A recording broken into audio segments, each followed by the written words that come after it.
Okay, so it's started, video started, and we have our full environment here. So after elections, I think people are too happy, and oh, okay, Jimshid. So my talk is getting very slower. I just hear your voice and depend on your video. Prior apologies. It's okay, Jimshid. Um, no problemo. So okay. Yeah, the video has started and we have started too. So let us each start with all those topics and start going one by one. There are some smaller topics and then the big topic. Yeah, Shahid is booming. He's like giving a lot of, he's very excited after long time. And by the end of this course, there will be like one or two students left. But I've seen online classes like that. So for next class, I'm just gonna put that whoever attends till the last will get $100 as a reward. But then I will lose a lot. So yeah. So Shahid, welcome back to.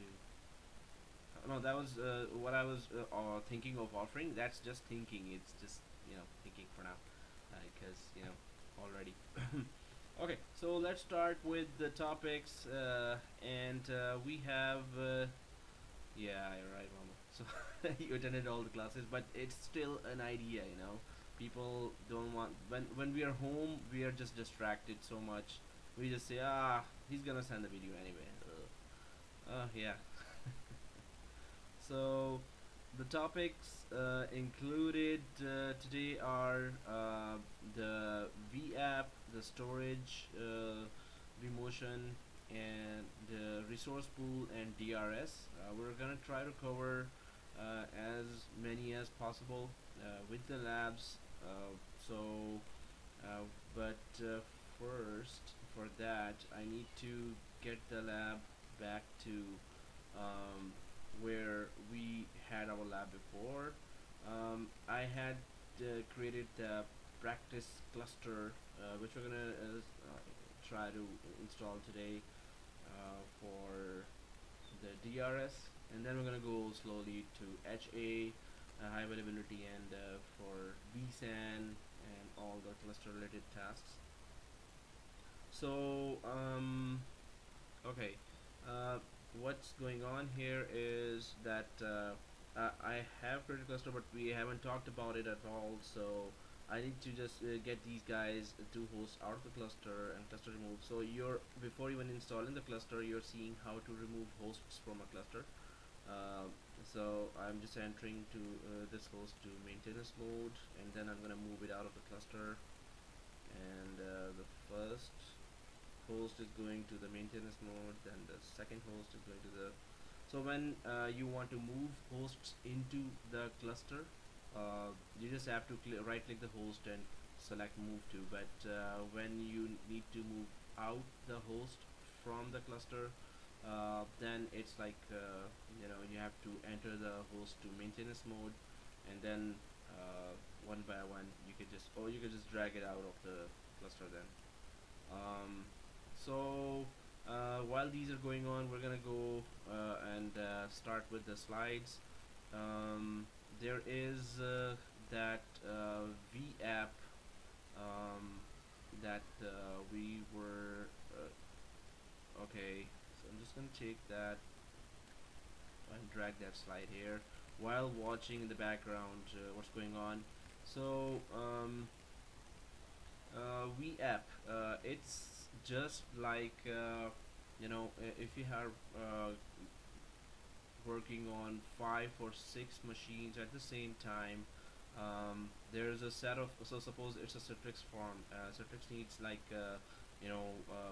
4 or 5 servers that are load balanced, or maybe you have a web server that has 4 or 5 servers working together with the same application, and so you would want to handle those servers collectively like you want to shut them down all together, so they become a group of servers which you can start together by giving one command to the group of whichever servers are added to the V app. They can be controlled collectively instead of one by one. So you want to shut down or restart or start those servers. If they're in the shutdown state, then you can, if they were added to the V app, then you can just click power on and they would all start together. I am already, so in VMware Workstation this feature is also already there. If I could show you, so I've created in the VMware Workstation. Oh, okay, there's a comment there in the chat. I tried to move host to another data center having switch, but it wasn't allowed because hosts are connected with switch. Oh, so that's a comment from Jamshed from the last lab. Sorry, I just stopped this topic of VApp and just saw that chat. The main thing, last lab we did the vMotion, and oh, you tried to. Okay, that's a. So Jamshed, we'll be talking about that because I just started. This is a small topic. After that, we can talk about it. So okay, what I was saying that VApp is in ESXi, but what I wanted to show you there in okay. What I wanted to show you in VMware Workstation, that if you create a folder, any folder, so if we create a folder, practice, SCCM, or all other folders we have, Exchange Server. So within the folder, if I drag any machines, now collectively I can handle them. So if I right click, so if I select all the machines and right click them, there's a power on option, power off option, suspend option. So when I just select all and give this, so all the machines will I don't have to go one by one and power them on or power them off or suspend them, just collectively do that. So VApp in ESXi does the same thing, that you collectively do some functionalities, perform some tasks on a group of machines.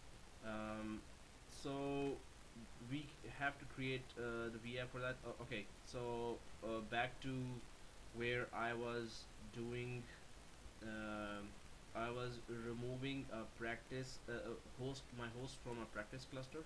So for in order to remove a host from a practice cluster, we will be talking about that or doing that in the during today's session. But I just wanted to remove this, so I'm just showing this that if you want to remove the host from the cluster, you have to put that host first in the maintenance mode. One host is in the maintenance mode, and if it lets me drag and drop, I want to drag it out of this cluster called new cluster and back to the data center here, and okay, it's going to start doing this while I have already given the command to put the second host which I want to take out from the cluster also to maintenance mode. Okay, or maybe I did not do that, so I'm just putting the second host on the maintenance mode as well. In maintenance mode, everything is stopped. It says here, a host in maintenance mode does not perform any activities on virtual machines, including virtual machine provisioning. The host configuration is still enabled. The configuration is intact. The enter maintenance mode task does not complete until the above state is completed. Anyway, it's just saying that no activity will be performed if it's in the maintenance mode because it's a maintenance mode. So once the host is not doing anything, then we can take that host out of the cluster. We're gonna be doing after 2 or 3 smaller labs. We're gonna do this. We're gonna clear cluster and then do the DRS. The host which was out and in the data center now, out of the cluster and in the data center, I'm just gonna right click and put it back to the and exit it from the maintenance mode. No more maintenance mode is required, so every functionality should be enabled in this host once it is out of the maintenance mode. That's a lot of overhead, a lot of tasks, or bigger processing and memory is required to do that. That's why it's pretty slow right now. So second host is has entered the maintenance mode, which means it is not doing any tasks. So I'm just gonna drag it out of the cluster and into the data center called New York. And so the first host, E601, is out of the maintenance mode, so which means it is performing good now, this one. And wow, it has gone pretty slow when I'm doing all these. So although I have shut down all the machines right before the class and then started them, so they were on for 2 or 3 days. So okay, once both the hosts are out of the cluster, I need to remove the cluster. Then we can go for. Then I'm going to create a VApp in one of the hosts. And so we were talking about VApp, but I just want. Okay, the second host is also out of the cluster and into the data center. I'm just going to put it out of the maintenance mode as well, so it could start performing all the regular activities. Now the cluster is empty. We're going to be creating that and talking about it a little later. I just wanted to. So by this, I just wanted to also show that when once we create the cluster, we're not going to be doing this. So we start. I started the lab by doing this. Otherwise, I would have done it even before starting this. But just to record that as well, whenever you want to take the host out of the cluster, this is the way. So once both the hosts are out of the cluster, I'm just gonna right click. I have right click the cluster, and I'm just going to go to the all vCenter actions. Whoa, that's terribly slow. Oh, it's not showing me all the options. Put it to full screen, and this is remove from inventory. So that's how we get rid of the cluster. If in future you want to get rid of a cluster, it says anything inside cluster will be gone as well. I say okay, go ahead, because it's empty. Now this is where we are back to the stage where we had performed in the last lab the vMotion. We moved migrated a machine. So there was a cold vMotion, and then there was a hot vMotion. So cold was that the machine was turned off, and then we migrated that machine. Yeah, Shah. So we're gonna be starting the cluster soon after the lab, but I was just putting the lab back to where it was when we did the last lab. So I had just added the cluster for practice, but I wanted to show that in the video that this is how we remove it. But we're gonna be talking about cluster after doing one small lab. Okay, it's just for the record of the video.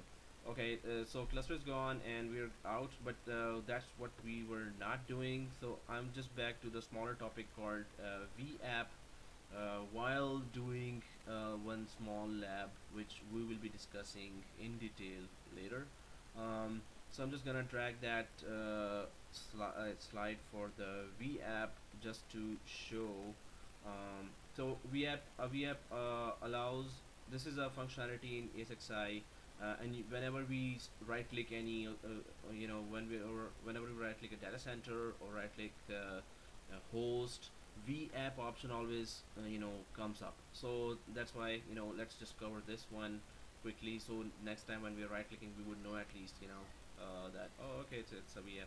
So a VApp allows you to perform resource management and certain other management activities such as power operations for multiple virtual machines. The main thing is collectively you can do perform some operations to the virtual machines. So you can think of VApp as the container for the virtual machines, and you can perform the operations on the container.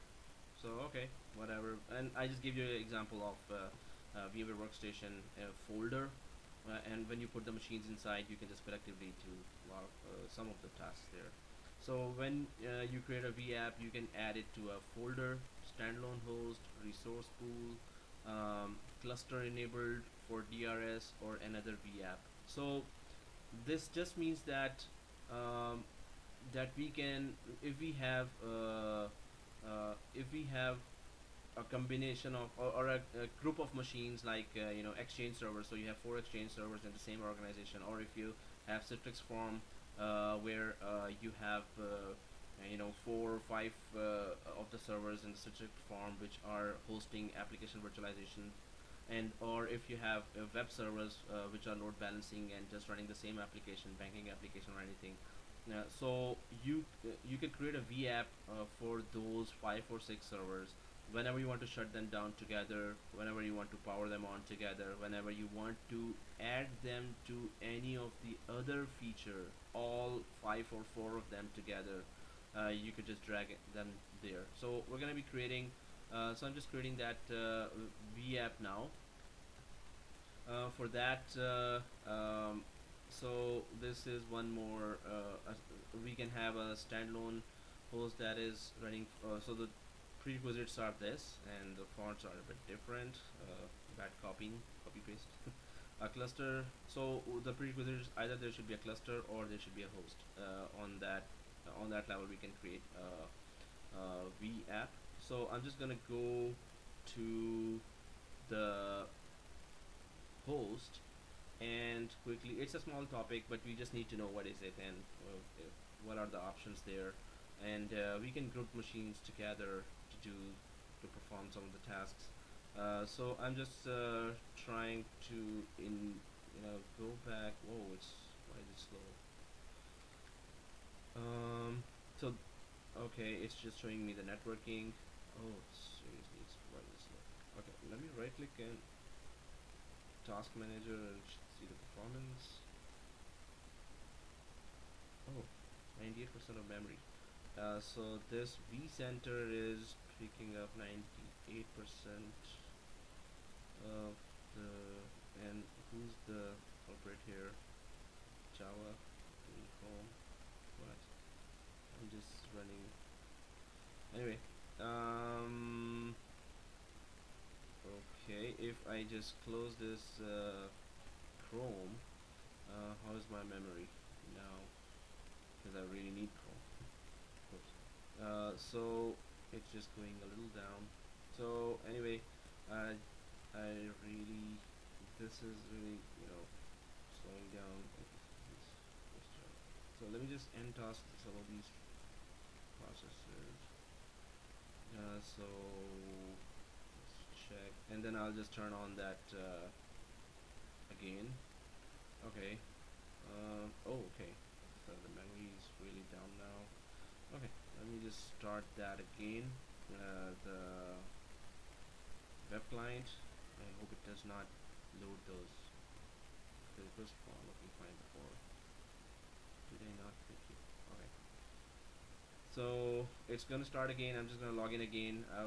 So while it is starting, I'm just gonna log in from my vSphere client as well. For these kind of situations where there's a huge performance issue, we can go for. Well, okay, that was the password, and I hope you did not see that. Anyway, oh, it's recorded. I have to edit that. Administrator at vSphere.local. Sorry about that. Okay. So while the web client is opening, I'm just gonna open the vSphere client as well, and okay, web client is opening, and let me just check why is it taking the whole memory. Yeah, so far it's okay. I'm just starting the other client, so at least we could go ahead with the VApp task. Seriously, why is it so slow? Oh, okay. The first client is loading. Oh, come on. Reload. Seriously.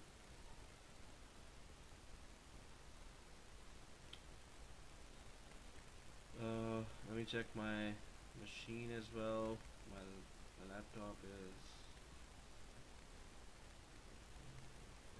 just a couple of million applications open. So why? Oh, come on. Okay. So I clicked 3 times. I think it's so slow. Sorry, guys. Okay. Maybe the other client is open, and this is the exact time when we are supposed to use the other client. um, I have clicked the other client as well. It's like I need to restart.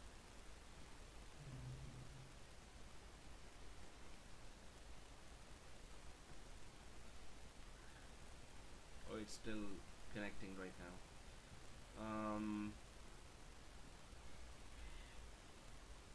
Okay.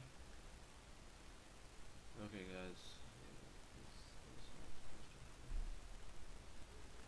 Okay, it's still logging, and I've closed the web client again. So at least we could do some tasks on the vSphere client. Seriously. So memory here is now normal, but memory on my laptop. Seriously. Oh, come on. Memory usage. I have those 5 machines open.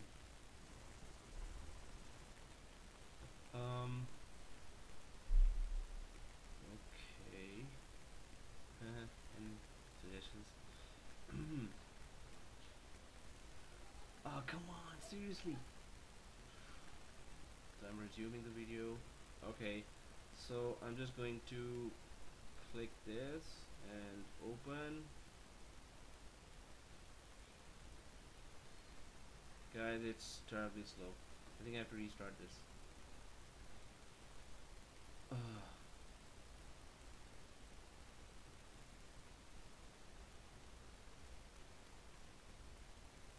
So while I'm yeah, video and audio are on the QLE, and it is terribly slow. So I'm just gonna restart this machine. Well, although I did restart that right before the class, but it's performing very bad. So I'm just gonna restart this while talk about the other features as well, and not wait for to come and then we talk. So while I make sure that it is restarting now, and also make sure my laptop memory is not, yeah, it's also okay. So I'm just restarting the vCenter machine. I'm just gonna drag the slide for VApp. The rest I was gonna show you. So the VApp I'm gonna perform, and then we're going to be doing the storage vMotion. So while I'm waiting for the vCenter to come back, and I will do just create the VApp, and then you will see, oh, that's it. Okay, so let's talk about, and let's not waste our time, and let's talk about the storage vMotion. So remember that we had done the vMotion of machines which were just changing the host. Machines were changing the host, and if I go to the vSphere slide here, vSphere application, so the machines were just changing the connections, and if I put that same here to start drawing something, so machine which were connected to this host was then the connections, the transactions, memory transactions going on the memory, the network connections were changed from this machine to this machine, while whatever was on the hard disk, the VMDK, was still on the same host. The main thing we try to, which we are supposed to make sure is that the connection between the two hosts is to the same database. So there's a shared data store. So the machine connections will be then, if it is connected to this machine while its VMDK is here. So we cut that, so you migrate the connection, so the connection of the machine within less than 2 seconds, it just moves the connections to this area while the data is still there, right? So that was the vMotion, but now we need to do the storage vMotion, which is that the VMDK files of the machine will be transferred from one data store to another. So this is the data store, not another storage or sandbox. When I say data store, so if I go ahead and create. So suppose we have one Windows sandbox here, and then suppose we install another Windows 2012.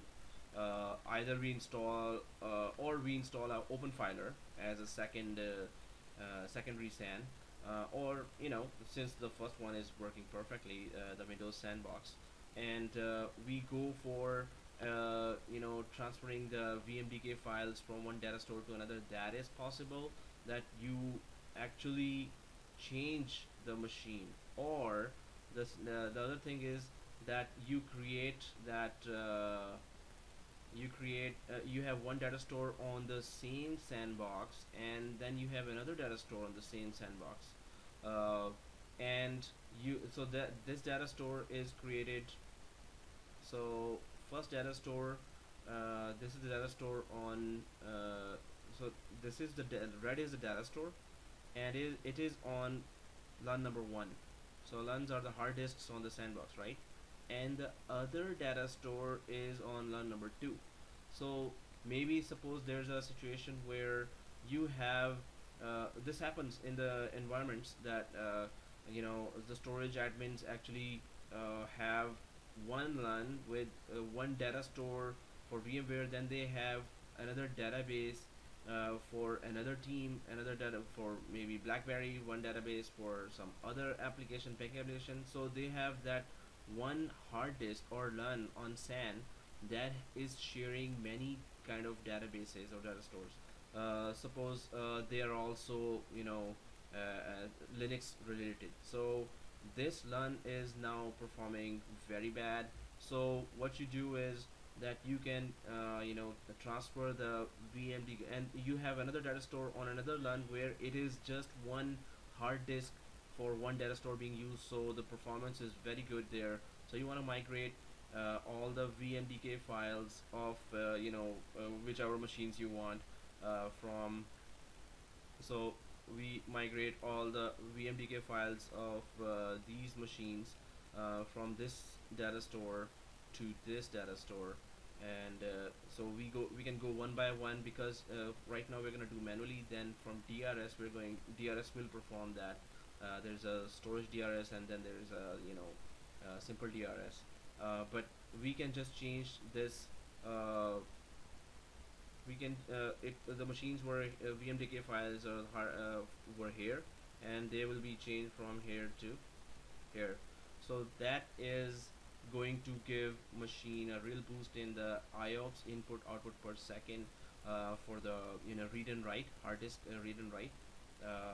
So and the virtual machines, when they were just the memory transactions and network configurations were changing in the simple vMotion from one host to another, it took less than a second.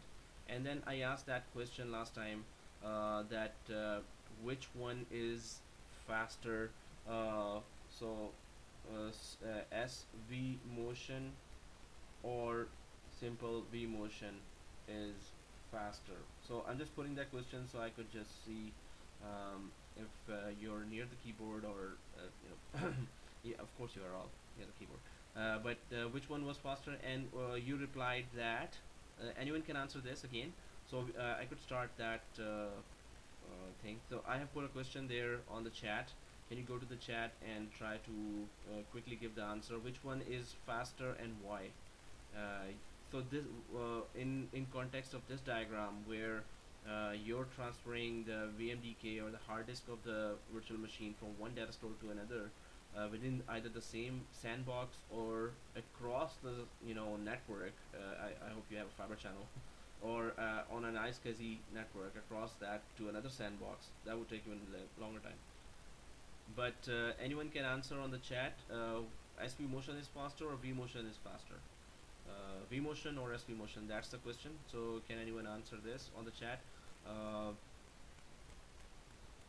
And I'm just putting that vCenter back so I can create first the VApp and then create the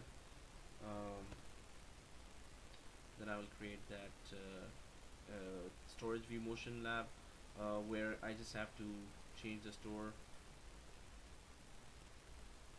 So there is an answer coming in the chat. Russell says Vmotion, as far as I can remember, is slower than Vmotion or faster. And Ali, I think Vmotion, Vmotion use IO. Yes, both are using. There's a network input output. There is a hard disk input output. They are using the whole environment, but which one is faster? Oh, you know what? This was done in. I asked that question last time as well, and some of us replied correctly, and this time, why there's a confusion?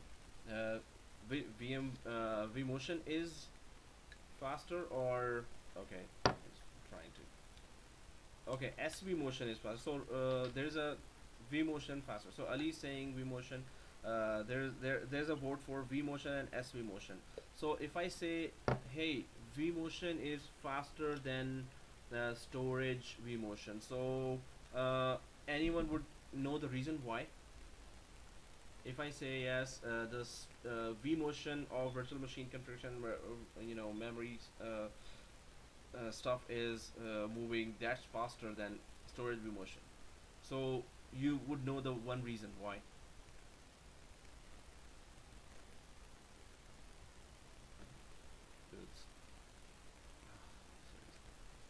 Uh,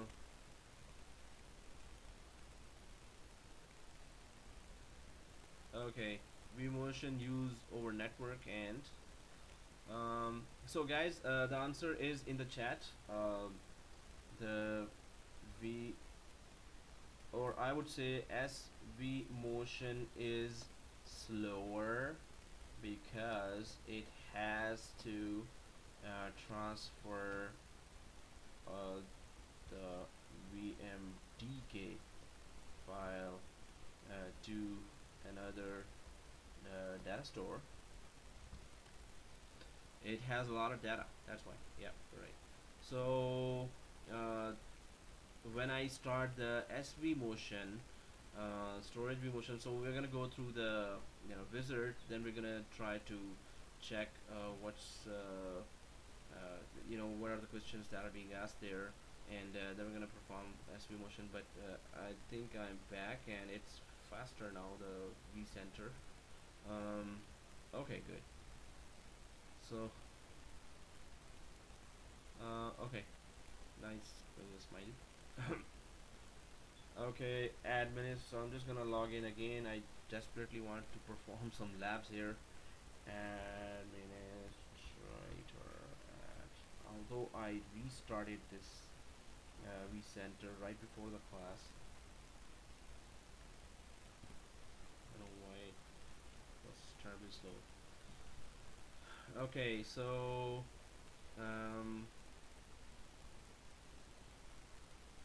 let's try logging in. So while this logs in, I'll just go back and cover the theory, so we could just go right to the lab. So oh, okay, yep, that's another reason also. Vmotion has no downtime. You're right. So let's go back to vSphere Vmotion. So we did the Vmotion already. I'm just gonna go fly by that, perform live migrations continuously and automatically optimize. These are the benefits of Vmotion. If we go to Vmotion, storage Vmotion is to move the storage of a VM and locate it to another storage area without even powering off. So the hard disk is being used. Maybe it's an Exchange server, or it's any other web server where the IOPS are being used, read and write is going on, and the hard disk is still being moved. This is ideal when you want to migrate onto a new SAN or iSCSI server, making the upgrading of storage easy and without any downtime. Exactly. Reasons to use Vmotion: decommission an old array whose lease or warranty has expired, so sandbox which is expired, or switch from one storage type to another, from fiber channel to iSCSI or from local to SAN. So we did switch from local storage to NFS shared folder storage and then to SAN in our earlier classes.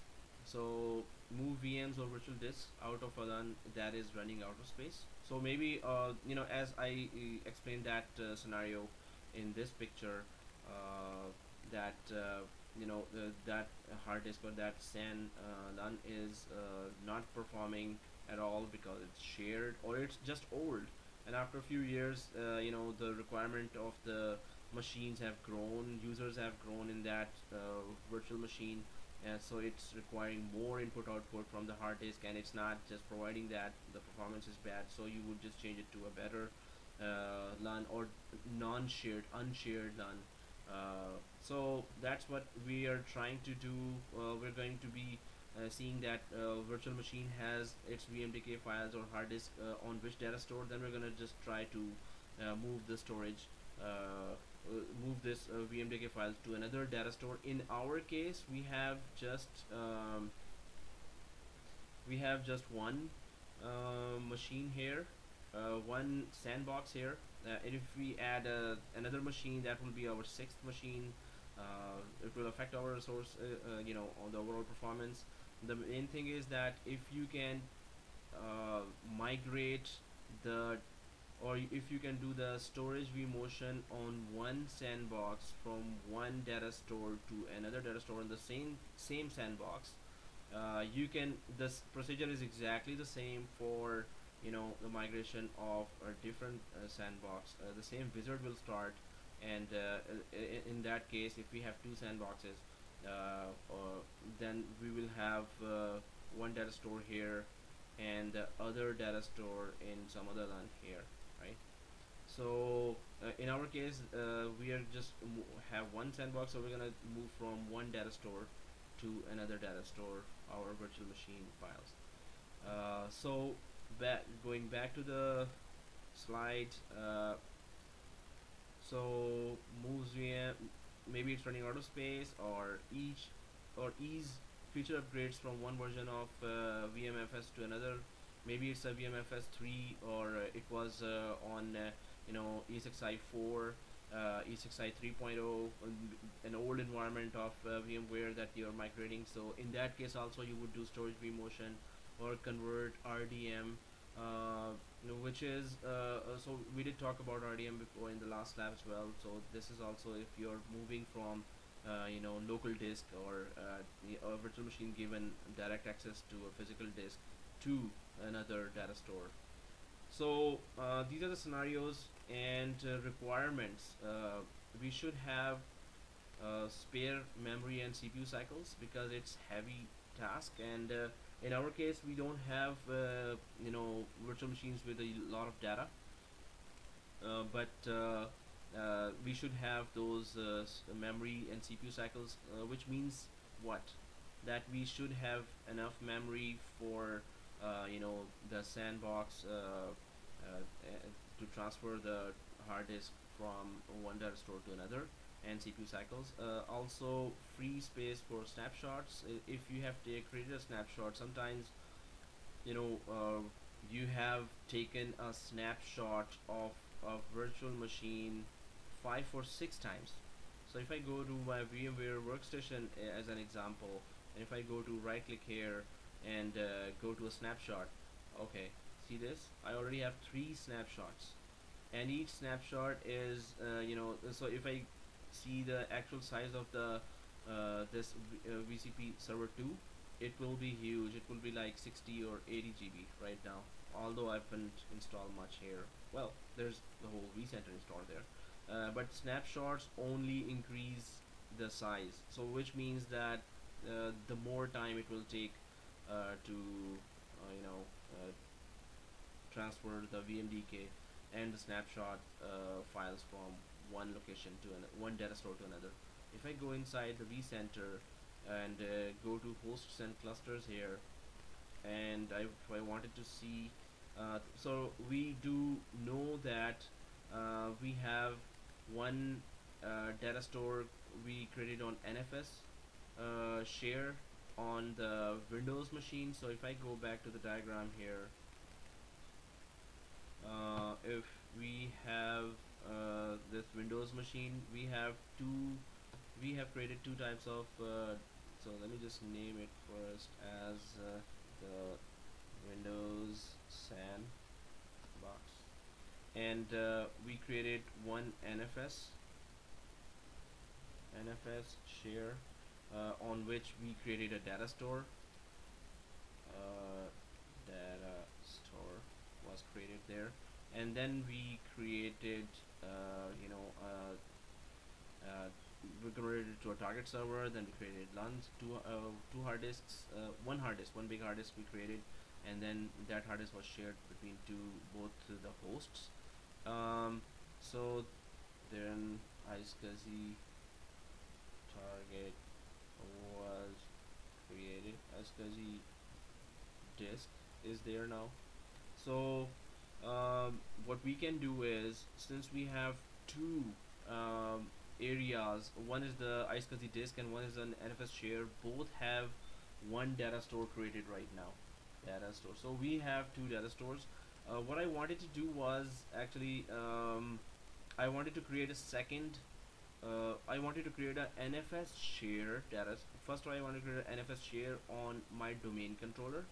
I already have a separate Windows sandbox, right, Server 03, but it would have been fun, or it would be better if when you're doing the exercise at home and when you're doing the screenshots, that create an NFS share on the domain controller and then create a data store there, and then migrate, do the storage migration, storage vMotion from this Windows sandbox to the data store, which is placed on the NFS share that has been created on a domain controller. But I tried that in the practice, since we did a lot of in the vSwitch 0, in standard switch and distributed switch, we did a lot of configurations, so it was giving a lot of errors to me. So this would be an ideal situation where we change the sandbox as well, another sandbox, a data store present on another sandbox.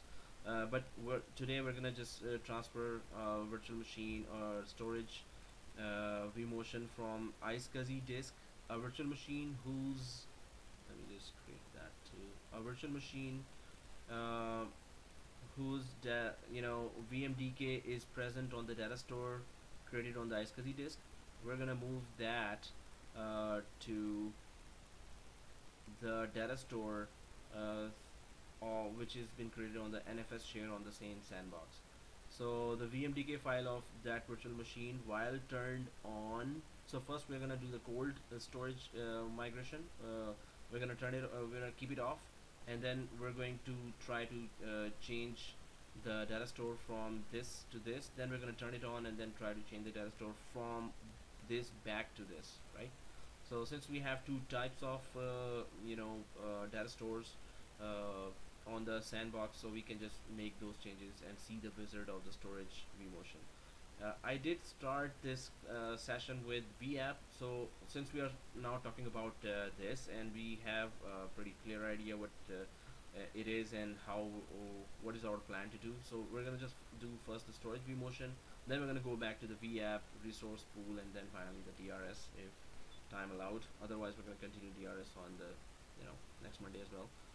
So the plan is right now to move the VMDK files of virtual machine turned off from one data store to the second data store on the same sandbox, and then power on the virtual machine and do the same thing, to transfer it back to this data store.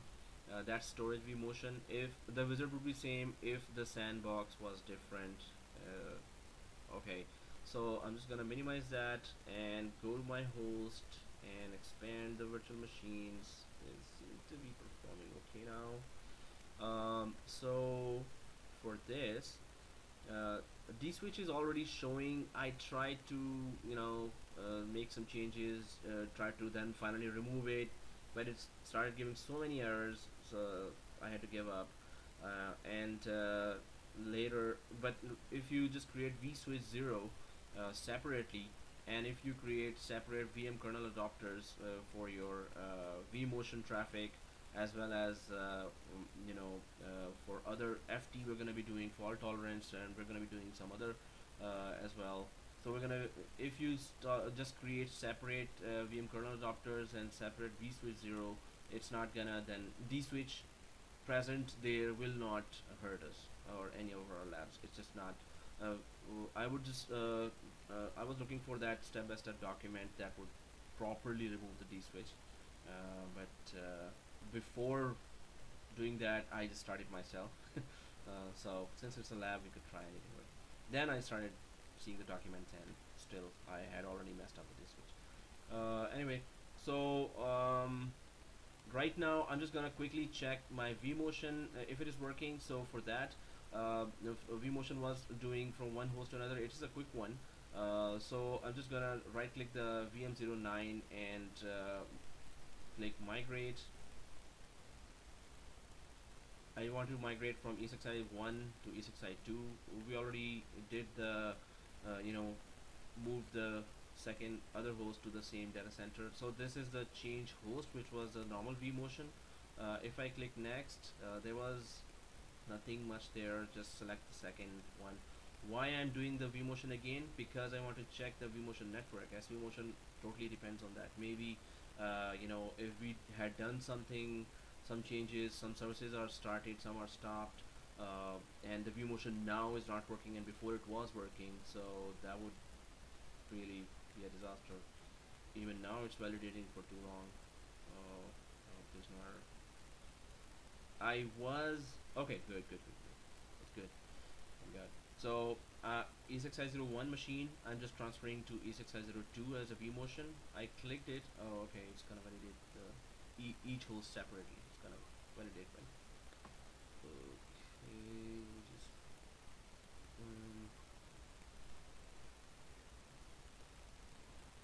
oops. Okay. New. So it's still validating the second host. Okay, it did, and unable to access the configuration. Oh, seriously? That the host and oh, okay. Oh, it's on NFS. Okay, I already migrated it to.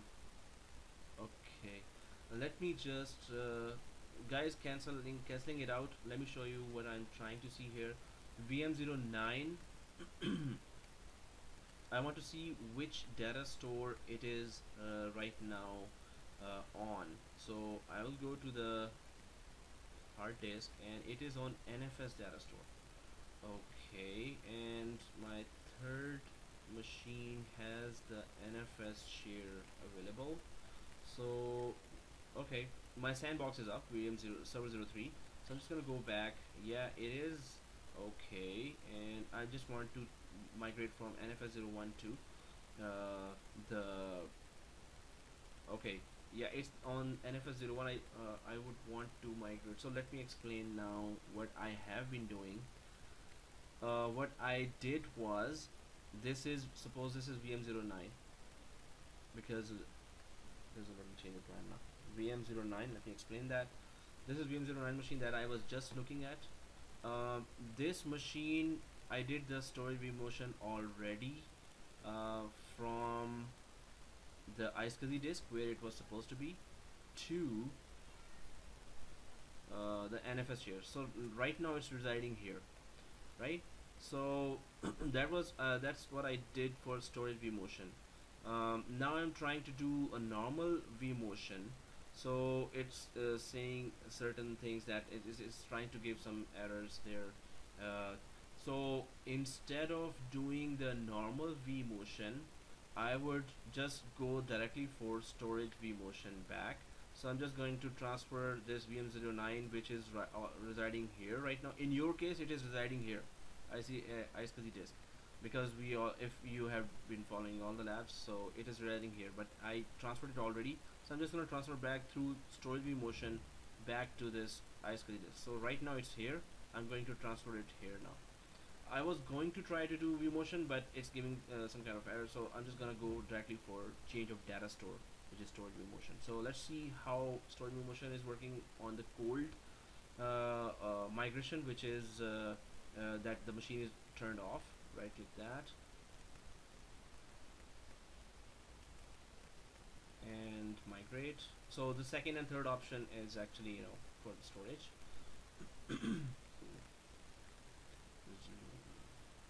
Okay, so change host was the normal vMotion.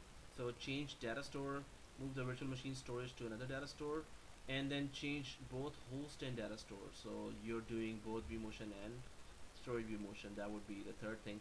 Let's do the second thing and change the data store and change the hard disk files and snapshot. So next, so it is looking for the data stores, available data stores. That machine is already has its files. Okay, there are the three data stores. Remember that we created an iSCSI data store, and we also created the NFS. So these two data stores are okay. When I click that iSCSI, it checked the compatibility and it's okay. So this data store is the destination. This is where our machine is right now. So I want to move it to this one. But if I click this one, data store 1, I think this is the local data store on any one of the hosts, and it also shows that its compatibility is okay. But I'm just going to move it to the shared storage. I think this is also on the server 03.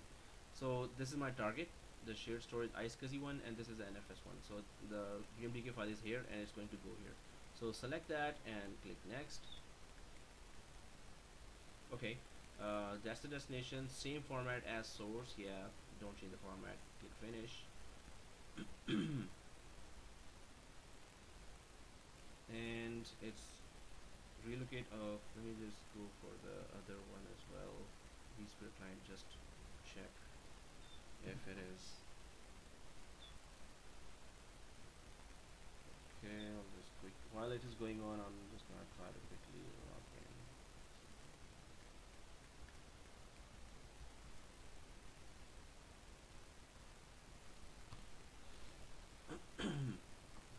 Okay, so this is now migrating the hard, the VMDK file. Before it was quick because it was just changing of host. Okay, certificate warnings, yeah, and trusted certificate for that's just for the vSphere client. I was thinking, what has certificate warning to do with this migration? Okay, so this is moving from one data store to another, and that if we want to change the hosts as well as the data stores, then okay, it's on 30%. Then we will have to do the third one. Let's do the third one as well while we are doing this code migration. And I think while this is going on, the data store you had checked, it is there. Okay, VM09 data store is NFS right now, so it should be changed to, the location should be changed to iSCSI one if it was successful. So it's on 30%.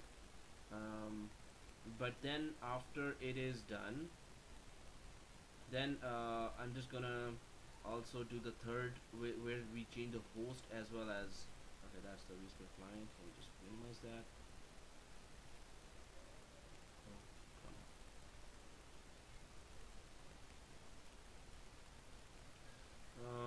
36%. Okay, we know that the storage vMotion always takes time, so and it also, well, it has nothing to do with storage vMotion. It's just evaluation notice. That is 25 days. Guys, anyone has, you know what? The okay, this because I'm recording as well. So I hope it should finish, but storage vMotion always takes time.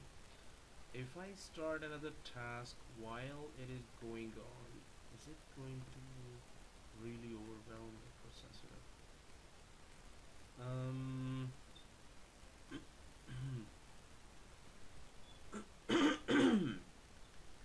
Oh, so I turned off the speaker mic, sorry.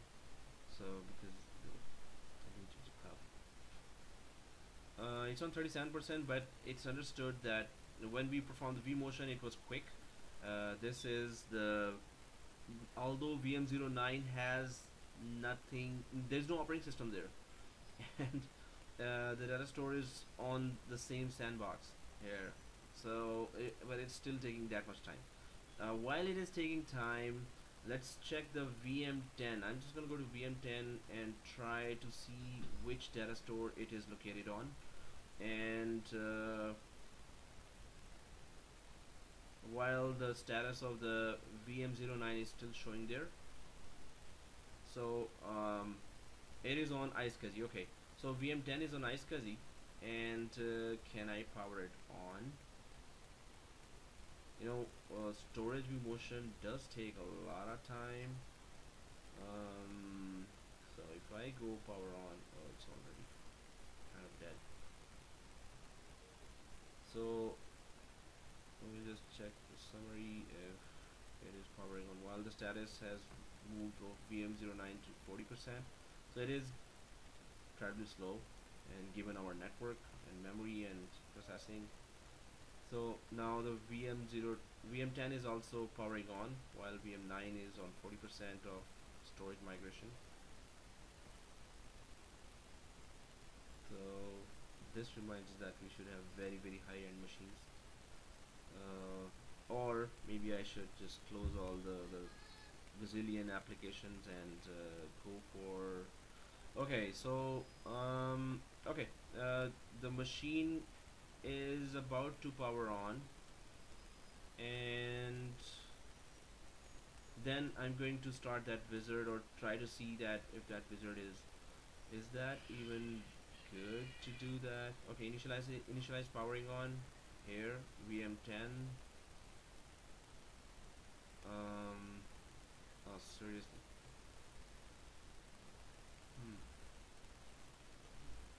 And these guys have, I think I should increase, if I increase the RAM now, it's my system will really.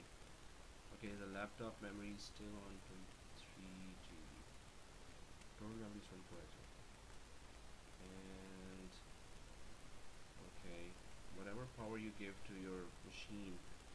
Okay, 98%. So it's turned on now while the storage vMotion. I'm not gonna perform the storage vMotion for VM10. I'm just gonna go through the wizard at least, or we could. We need to have just one successful case of storage vMotion, and no errors should come. That's why I'm just sticking to this. While I'll just see the wizard here, but not perform that. For the VM10. The performance has gone really slow. If I have a DRS now, it would just tell me to really take a break and don't do that this much pressure. But now we know that how to pressurize DRS into showing its features. Distributed resource scheduler, it takes care of the processing and memory automatically if you put it to automatic. Okay, anyway, so VM10, I think it's too slow for me to really show that or to perform the storage vMotion on that, but let's just see the wizard. So I'm just going to right click the VM10 and okay, there's the wizard. If I click migrate here as well on VM10, which is powered on, the VM09 is on 45%. When they said it's going to be slow, I had no idea that it's going to be that slow.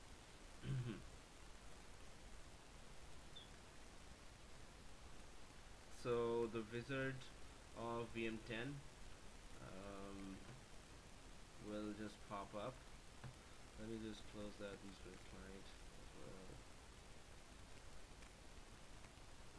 And anything else? Okay, so there's the wizard for the VM10, and if I go for change both host and data store. That's the third type of storage vMotion where you are like really changing the whole thing, the host as well as data store. You must be having a very good reason to do that, but the options also increase there, right? So if I go back to the change store, there are just 3 options.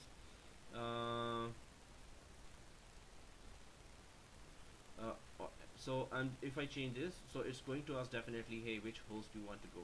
That's why the options have changed. So I'm just going to go for the third option of storage vMotion and click next here just to look at while the machine is on as well. So, and the machine is on the host is 02.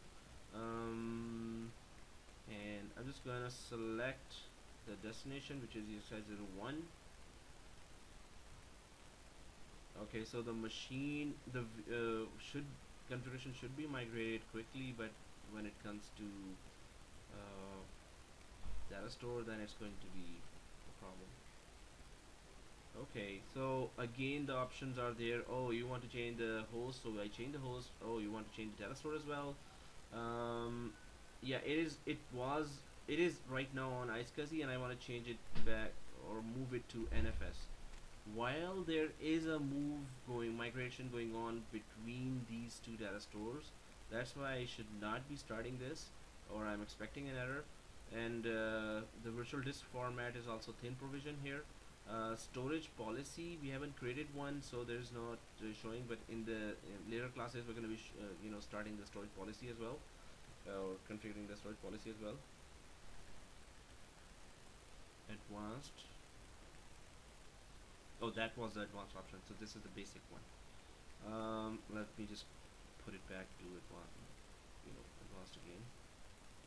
So it should be showing a lot of options here. So this is from there to here and there to, so it will be just the destination where there is a migration going on towards. So if I click next, and now it's asking for the reserve CPU for optimal vMotion, which is actually standard for the vMotion. Whenever we did the vMotion, it did ask that. So if sufficient CPU resources are not immediately available on the target host, vMotion will not be initiated, which is a wise idea. If I select the second one, that no way, just go ahead and do the migration. We don't care if the CPU cycles are available or not, which is a bad idea. Maybe we are desperate, we have a very desperate situation, then we would do, but otherwise, yes, look for CPU cycles. If they're not there, don't go for vMotion. So I'll keep it selected like that. Click next. Everything here is showing. Oh, okay. The plan was not to do that. Oh, VM09, what happened? It's on 52%. That's like forever. And I've just begun the second one as well, which is we saw the second option, second wizard. It's also on 6% now, and VM09 is on 53%. VM10 is actually started right now, and if I click running, these are the two which are doing. So 96%, I think it's the vMotion part that is done, and the storage vMotion might, or maybe the whole thing is done. 99%, it's the total thing. So while the machine was off, it is going very slow. While the machine is up, 99%. Is it just the vMotion or the storage and the vMotion both? So VM10, if it's 100%, VM10 should be actually showing inside the ESXi host, and it's VM10's where's that hard disk? Okay, that view is gone, but yeah, there's the hard disk view. I don't know why I'm just still clicking it while. Okay, there's an error. Failed to copy one or more of the virtual machines. This see the virtual machines log for more details. Failed to create one or more destination disks. More tasks. So yes, I should not have started that. The resources are not there. It's already too slow, and there is already a migration going on that specific data store. So okay, this is the error for VM10 generated. So see the virtual machines log for more details, but if I go to this virtual machine log, so there it is. Oh, there it was. But anyway, I should not have started while one is going on the same data store. And the performance is already so bad. So I'm gonna try that later when VM09 is successful. Until then, let me just preserve some resources here. and try to power it off, the VM10, so at least it should not eat up any memory on the disk. It's not gonna shut down, it's gonna power off because there's no VM tools there. It still gives you the option of shutdown, but it should pop up with, hey, there's no VMware tools installed here. Yeah, power off. No. Yeah, no, not running VMware tools. Press yes, power off. So at least we get to see the wizards and we get to know why we are doing the storage migration, storage vmotion, and what are the scenarios for that through the drawing. And let's so any questions on storage v motion, or if there are any questions you can just put it on the chat. These are some of the scenarios that we go through, and what we did try to achieve here was on the same sandbox. And so one migration, storage migration, is still going on and it's terribly slow. Other was also, you know, so machine powered off. Okay, so I hope, okay, it's on 60%. We will let it go and we're gonna go for the second smarter lab. If there are any questions for the storage vmotion, you can just put it in the chat. Okay, so let's go ahead with the V app that we were talking about. So we did talk about that in the start, and I'm just gonna revisit that. So a V app allows you to perform resource management and certain other management activities such as power operations for multiple virtual machines at the same time. So the idea is that collectively you handle same types of machines by grouping them together in a V app way. So I'm just gonna minimize that. Let's go back and do some V-apping. V-apping. Okay, 61%. I'm really worried about this storage vmotion because it really needs some resources. Okay, so but you know, when we create a V app and add machines to this, it's just you know, not gonna be, because the machines are shut down already, and it's not gonna take that much resources. So I'm just gonna make it full screen, and V app, if I right click the data, you know, the data center, the host first. If I right click the host, we do not see the creation of V app, but if I go to all vCenter actions here, there's that new V app on the top.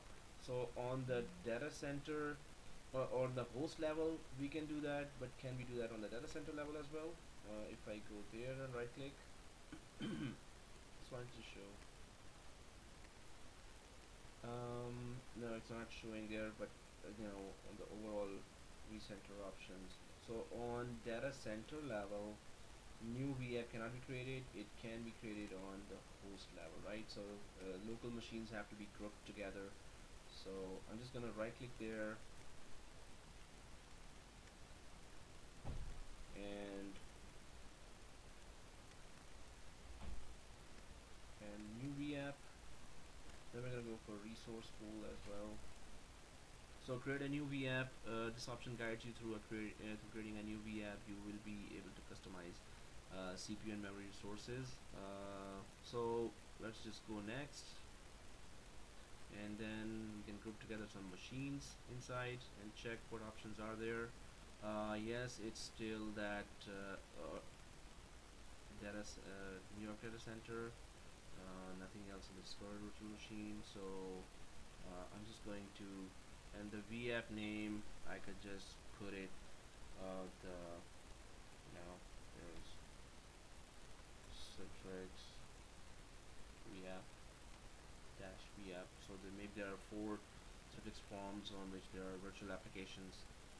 There are applications installed which will be virtually available to any users across the network. So suppose there are 4 or 5 servers for that. So I'm just creating one V app for this.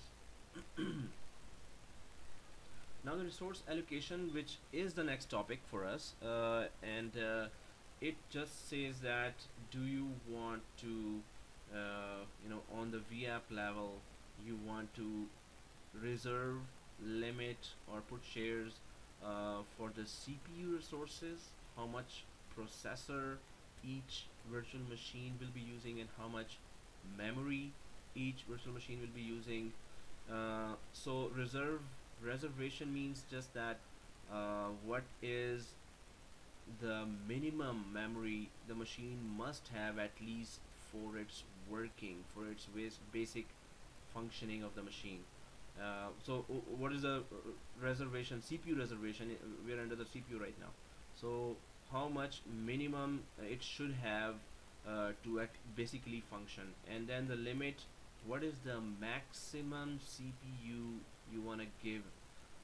Normally, it's recommended that when you enable DRS, distributed resource scheduler, it's going to handle all the CPU and memory sources intelligently, according to the overall performance results of each host. But if you really are sure that, oh, for these group of virtual machines, I call them Citrix form, it could be Exchange organization, VApp, it could be SQL servers. Normally SQL servers are off the virtualization environment. They are very heavily using the disk IOPS.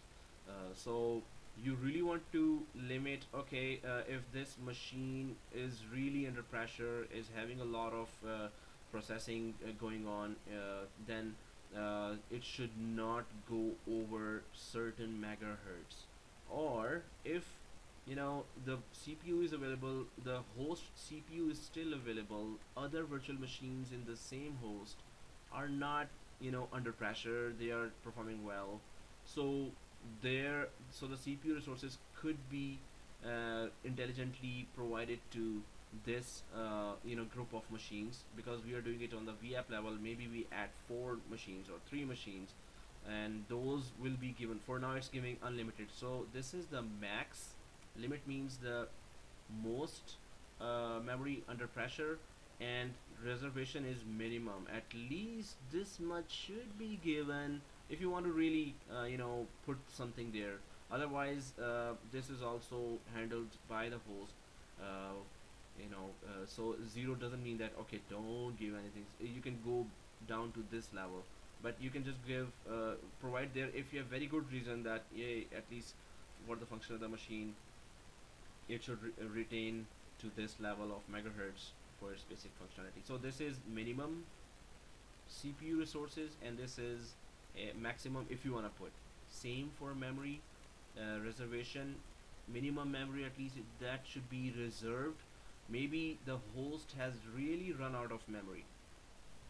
Still, maybe the other virtual machines desperately need some memory, and if it is 0 and it is not doing anything, any of the machines are not doing anything, so the memory from here the host would provide to the other virtual machine. But in the case where you have defined, hey, no, whatever happens to the other virtual machines in the host, whatever happens, I don't care, this machine must have 20 gigs of RAM or 10 gigs of RAM or certain megabytes of RAM all the time.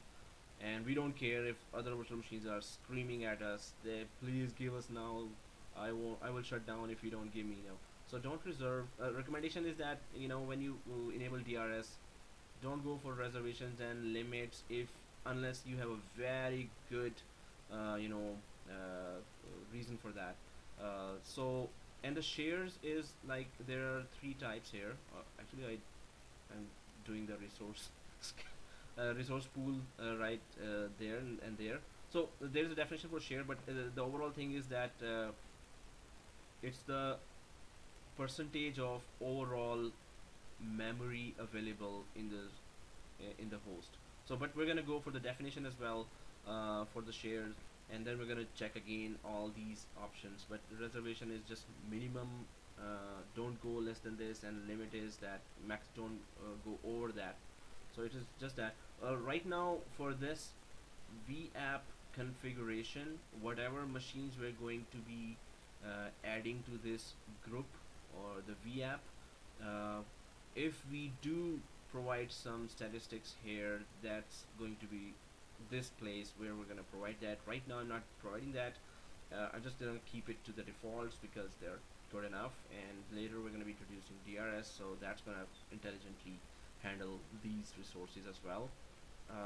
So next, but now we know that okay, there's that choice we have for specific allocations of CPU and memory resources of the host to this particular group or the VApp.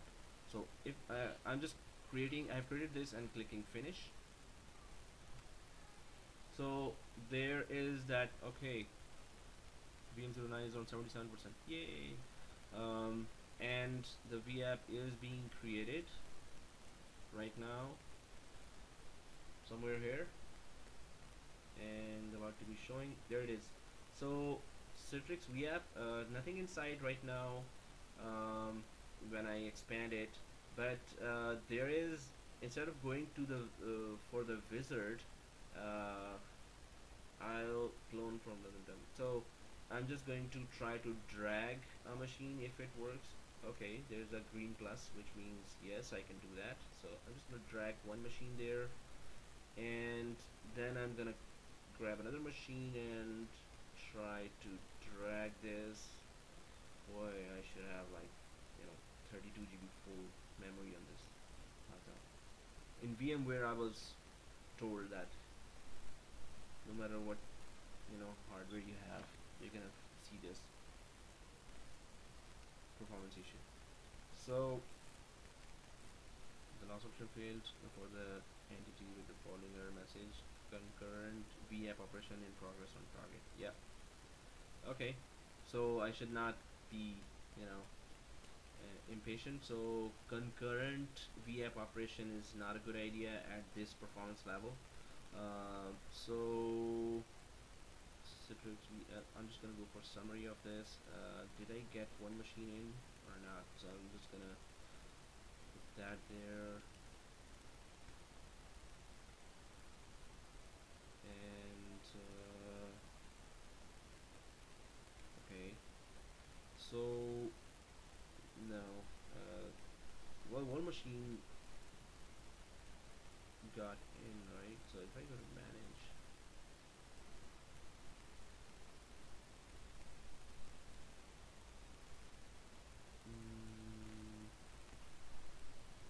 find out.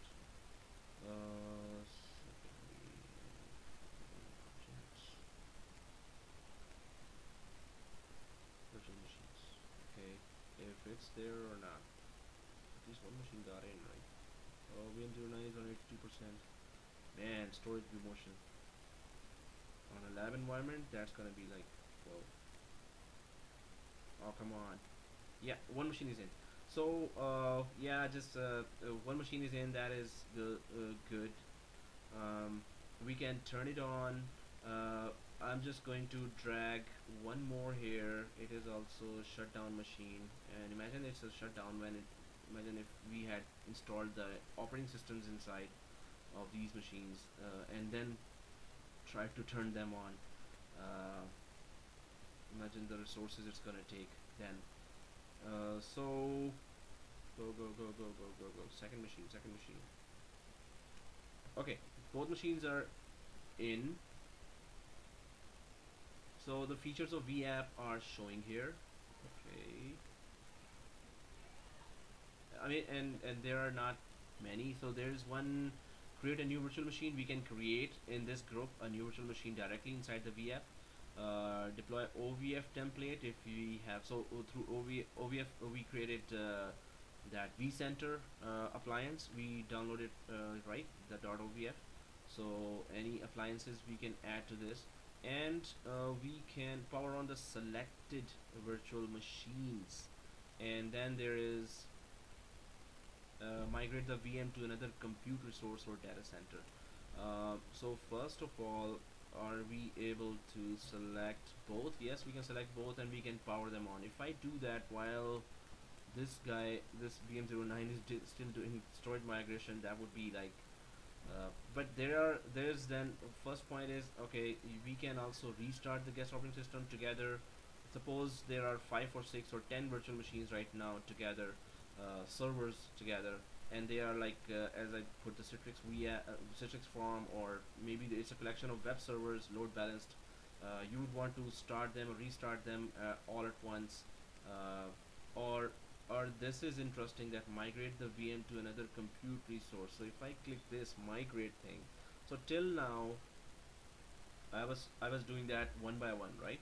So uh, if there were 4 or 5 machines that I wanted to migrate in one go, I'm not gonna start that because definitely it's gonna fail. But this is where it real VApp really gives us good benefit here, that okay, collectively you want to migrate those machines, if they are EXI02, if I want to change it to EXI01. So this is a normal vMotion where just the host is changing and 2 machines are there. vMotion always happens quickly, so there is that vApp. So I'm on 2. If I go to 1 inside while the machines are in vApp, that's where the destination is, and it's just a normal vMotion, so I'm expecting it to finish quick. And if I click finish, um, and they are both powered off right now. um, okay, so clone from template, it's a normal machine, 1 failed.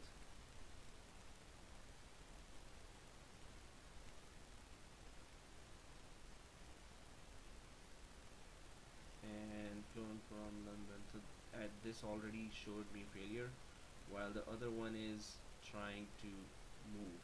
So yes, vApp, you can collectively do power on, restart, and the best thing is you can collectively migrate more than 1 machine, but the resources should be good. Virtual machine itself should not have any problem. 1 of 2 completed and 1 of 2. So 1 failed, 1 completed. Okay, so that is gone there out of the Citrix vApp, but the other one, there must be some networking problem or some other issues that we can try to find out later. But the main thing is that it's a collective features that we can group machines together and do some certain tasks. Not all types of tasks are possible, but the certain tasks we can do are we now know, right? There's not a lot to this. Just grouping machines together, powering on, restart, migrate is one of the main features. But still, it's very useful because whenever you're on Monday, you're starting something, or you want to restart on Sunday nights, and you're in a hurry, you don't want to go one by one. Just give one command, and it happens to everyone. So, and then we can create new vApp under this vApp. Suppose you have a vApp of 10 machines, then you create sub vApps, child vApps, we can say, to and deploy any appliance inside. So overall, that's it. Nothing rocket science to the vApp other than just a combination of groups doing this. So if there are any questions in the vApp, you can let me know. Otherwise, it was just kind of not nothing complicated here. Okay, so storage motion for VM09 is on 93%. If we can add some more services to that, that's just one option. If there are any dependencies to that, then we can add those. We can schedule this. Okay, anyway, so nothing much to that. Just group the machines and do certain tasks, right? And those tasks we just went one by one. So let's just go ahead and talk about the resource pool. And for resource pool, that's going to be so let me just check. This is the resource pool. Let me just drag this storage vMotion. We do understand now about storage vMotion. Okay, so there's a question. vApps data store must be the same. No, vApps are included. So that's a good question. Suppose from that question, also one option, there is another option that comes up as well, or another question rises. So the question is that in VApps, data stores must be same. I don't think so, because you need to just group together whatever machine can be grouped. So this VM10 is now on separate data store, and clone from London is on separate data store. So if I go to VM10 virtual machine 10 here, and just check out its hard disk, it's on data store iSCSI. Can I drag and drop? If it's a plus sign, yes I can. So it's just going there. If we go to VM04, I think it's a local storage, or yeah, it's a local storage, data store 1. And can I drag and drop into VApp? If it's a plus sign, yes I can, and I did that. Then another question comes, so that's one question. Yes, any different data store sourced machines can also be in the VApp, but can we also transfer from another host? And because we can create VApps on host level, so this might not be the option. But since drag and drop tells us all, so if I try to okay, sorry, VM09, you're the one machine we are trying to, I think it is done. The vMotion is not running anymore. Oh, storage vMotion, so it was going under the for the storage. So if it is done, let me just check the data store of the VM09. Oh yeah, it's done. Storage vMotion is done. So it was on NFS share data store, and now it's on iSCSI disk. Okay, congrats, it's done. So if I go to any machine across the host from another host, which is on another data store and another host as well, so in the same host, any data store, the virtual machine can be added, but on another data store as well as another host, if I want to drag this machine to this VApp and drop it, so it was, yeah, it will be a vMotion. Through vMotion we can do that. So across the host, you can do through vMotion, just put it there, or within the host just drag and drop, and it could be different data source, right? Okay, so if there is any other question, please do put it on chat. Otherwise we are going for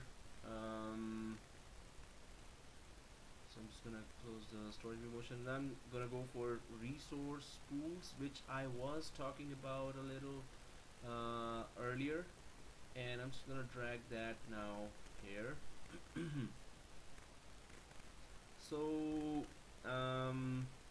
resource pools, it was coming a lot in many of the when we were right clicking or when we were trying to do any functions. So during vMotion it was asked, hey, resource pool, during the creation of adding the hosts, it was, so resource pool was coming in many of the options when we were performing those tasks.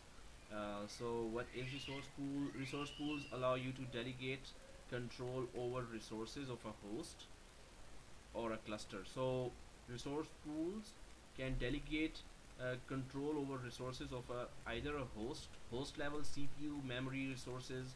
You could delegate to certain group of machines or just machines, or a cluster level you can assign resources.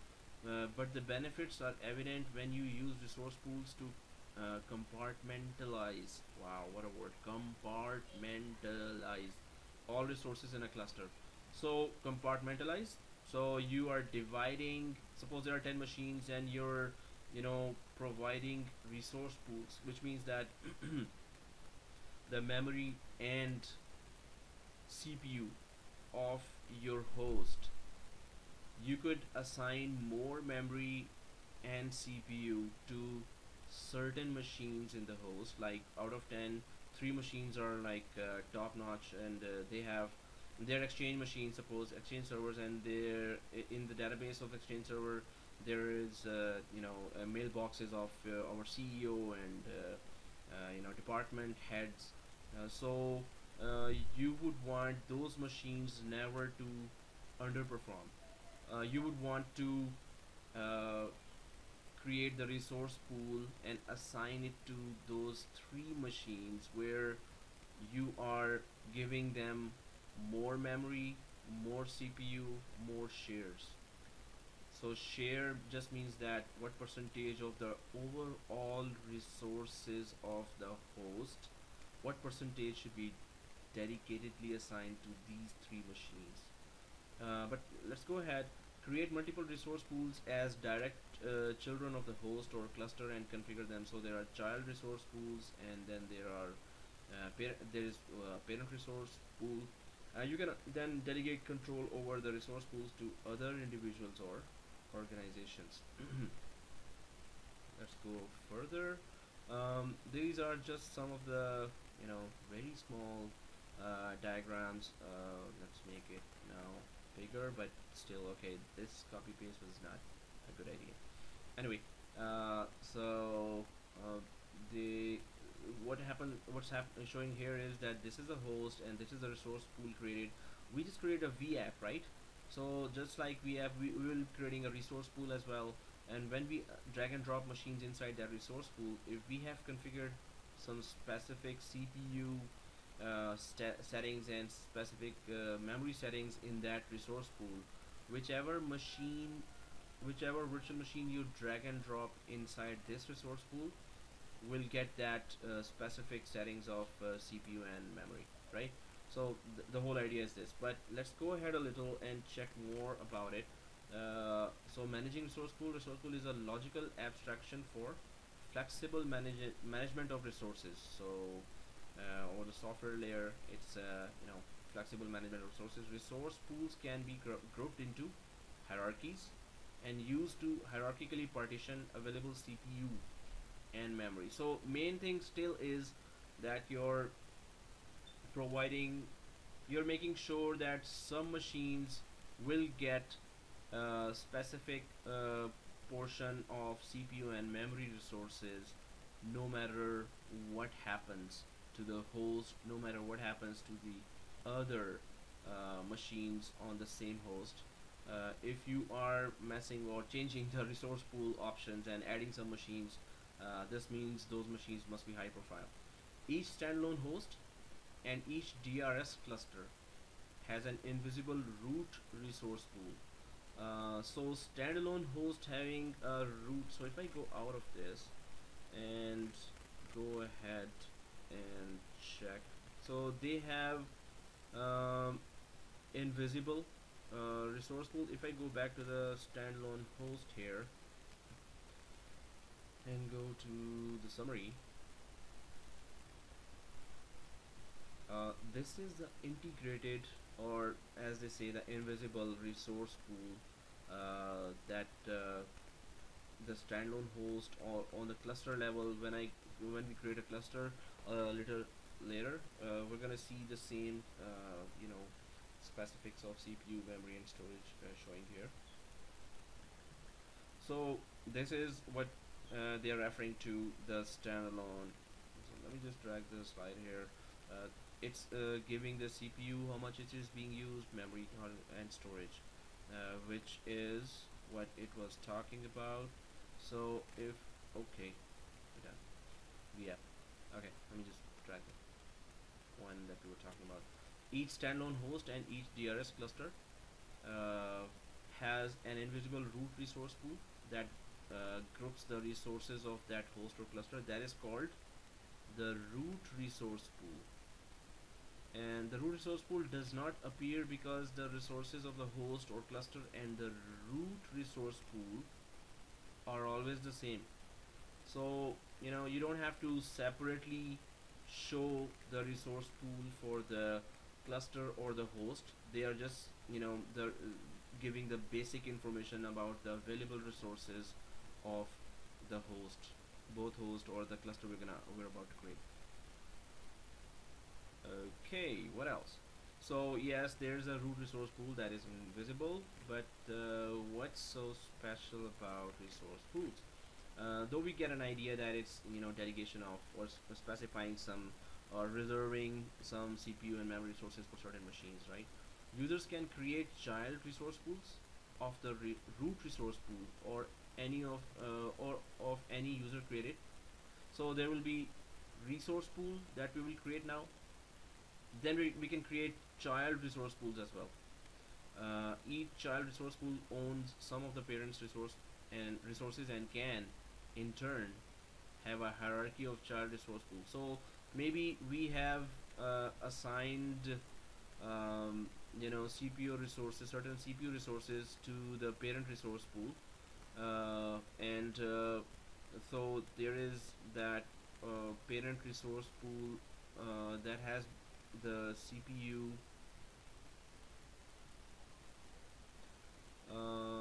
So we can put that you know, 40%, it's not going to be percentile, but 40% CPU and memory assigned to this resource pool, right? 40% of CPU and memory assigned to this resource pool, which means what? That you created a parent resource pool, and the machines inside the parent resource pool. So we're gonna create a resource pool. It will look like a VApp, just like we created a VApp, right? Resource pool we created. Then we're gonna drag some machines inside. Now those machines have been delegated 40% of the, you know, whatever the processing is there. Oh, seriously? Mohammed is saying there's no sound. Can everyone hear me? Can everyone hear me? My sound is okay.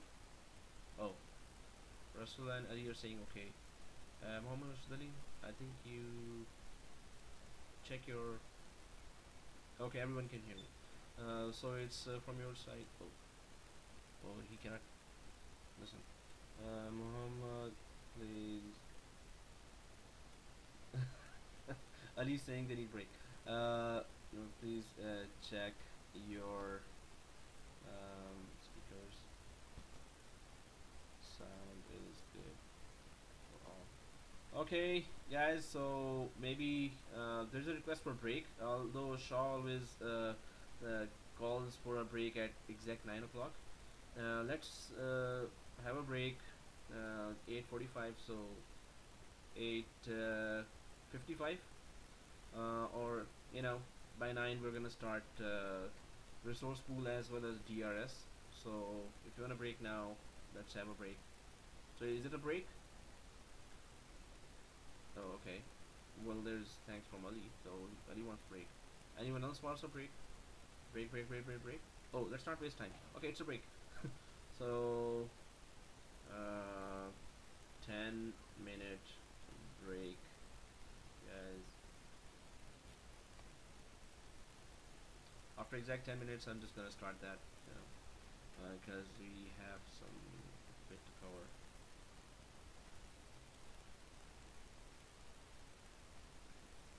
Well, pausing the video. One. We were talking about the resource pools, and just a small recap. We were talking about that diagram, and the other one where I was saying that if we create a resource pool by the name of like resource pool for accounts machine and or resource pool for the Citrix form. So what happens is that if you do decide to allocate some of the overall CPU and memory resources to certain machines in the resource pool, so this resource pool will make sure that these machines get this no matter what happens to the host overall. And for that, if we do create another child resource pool under this resource pool, and then we start saying that okay, since this is the child resource pool, so 10%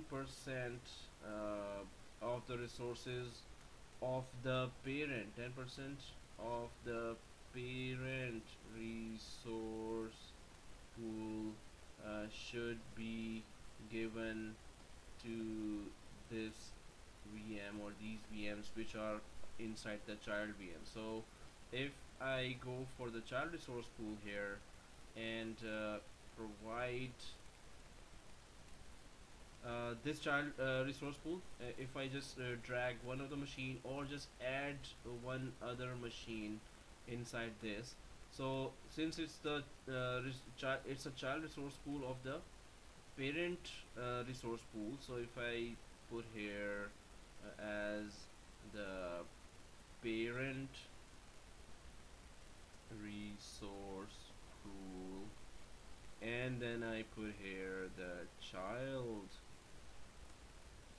resource pool, so the child resource pool will grab this you know uh, 10% of the 40% and not the overall percentage of the host itself, but the 10% of the CPU and memory of the parent resource pool will be attained by that child resource pool, right? So if you keep creating, so you have allotted a lot of good, this was a high-end yeah, video audio is good, thank you for confirming that, Mohammed, thank you. And mute all. Okay.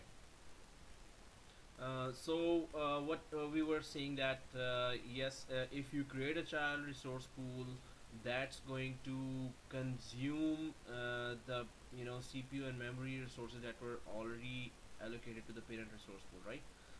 So if this was a very high-end server and already 40% is a lot of memory there for the parent resource pool, then you can just divide that 40% between the child resource pools if you have one or more child resource pools that also need some separately delegated CPU and memory resources for their machines inside their resource pool, right?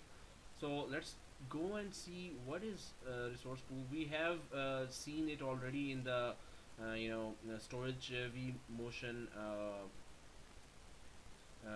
wizard, and exactly that's how it looks like. But let's create a resource pool here. We know the purpose of a resource pool, that you want to delegate specific some memory and processing of your current host. You want to delegate some part of it to certain virtual machines, right? So right click this, and I'm just right clicking any host. I could just go up and right click that host instead of, because we have created VApp in the second host. So I'm just gonna go for the first host and go to all vCenter actions and then go for new resource pool. Excuse me. So you can see that's it, like exactly this window we saw when we were going for the storage vmotion. And the resource pool, so there's a collection of machines which are from the exchange server. Suppose there are exchange 2013 VMs. Suppose 3 machines are there. Now there's that talk of shares, reservation is still the minimum. At least this much CPU has to be allotted no matter what happens to the host, and limit that it could just reach that maximum limit, and then it should not be given more memory if you want that to happen, or otherwise unlimited is just okay. And just reservation time, since it is unlimited, so it is expandable. It can increase or decrease, actually expandable, so it could increase to whatever demand the virtual machines require at that point, whenever they have pressure. So for memory as well, so let's go and check the the definition as well, or some of the details as well. So shares specify so shares specify shares for this resource pool with respect to the parent's total resources. So total resources of the host, suppose it's you know 64 gigs of memory, and then processing is good, quad core, i7, but in server side we can have even 3.2 gigahertz for sockets. So we can have a very good high-end processors, or so you can have specify shares for this resource pool with respect to the parent's total resources. Sibling resource pools share resources according to their relative share values bounded by the reservation and limit. So we're gonna just try to do that, but what it says here is that select low, normal, or high. When it comes to share, it's in the proportion of 1 to 2, 1, 2, or 4, in the proportion of that, in the ratio of that, right? So whatever is the total percentage, it's not percentage, but it's still the ratio that we go for. So, but when it comes to practicality, it does not affect that much on acquiring the resources of the host, memory and processing resources of the host. Even if you put it to high shares, it's not going to just allot all the CPU resources that were defined in the reservation and limit area. It's just going to be a little different, just a little percentage. Wherever you really need some high memory and CPU resources, that's where DRS come in, which is the next topic. I hope we have time. Okay, so what we are saying is that it's just going to ask, hey, my share was like, I'm given a high share here. So this would just mean that some of the available resources may be redirected to this virtual machine, or this in the resource pool you have 3 virtual machines, so those virtual machines will have some portion of the CPU allotted to this resource pool, that they will get some of that. But it's not that if you put low, then they will be they will not be given at all any of the processing or whatever is the limit reservation. It's going to be just only that, or even lower than that. But it's not going to make a lot of difference if whether you choose any one of these 3 when it comes to allotting shares. DRS does the main thing when you really need a lot of CPU and memory. It grabs the memory from other machines which are not using it at all, and CPU resources from there, and then gives it to the machine that requires it. This is just you're allotting something, and it just gives you a little more than what you're what you're asking, just a little more than that. So it doesn't make a big difference if you put the shares there. So resource pools are not very effective when it comes to deploying resource pools for the machines, because VMware recommends, if you go for the articles, they also recommend that put values to the reservation and put values to the limit area only if you have a really good reason to do so.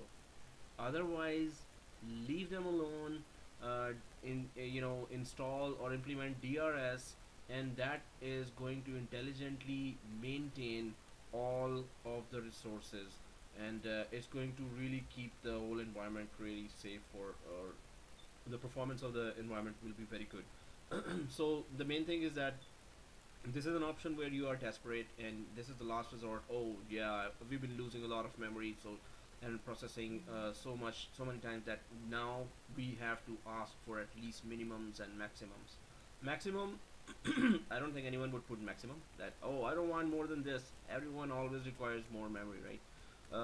But it's the reservation where you would say, hey, whatever happens to the host and all the machines are requiring, they are all under pressure in the peak times of the office, but my reservation, according to the reservation, that much CPU and memory must stay there, and I will keep that much, and I'll be so selfish. I'm just gonna keep that much, no matter if, even if I'm not under pressure right now.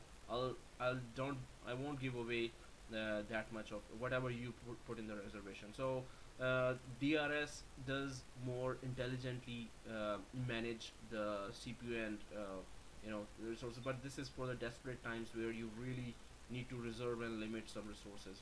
Then you use resource pools. Otherwise, leave it as they are if you don't have any specific reason for that, right?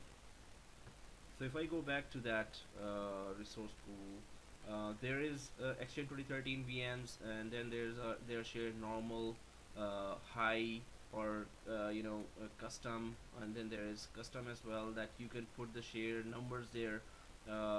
They are saying that it's you can just put start from there, or just put this much, but it's going to just use a ratio of if it's custom, it's going to be against whatever is the given number, 4000. Of that 4000, you can just give, okay, my, at least this machine deserves some type of attention if you put the shares there. Otherwise, if you just put it too high, that would be understood that, okay, we're gonna see whenever we are running out of resources, we're gonna still check on you as your shares are high. So the overall ratio of dividing the resources, wherever the shares are high, they would still have some type of priority.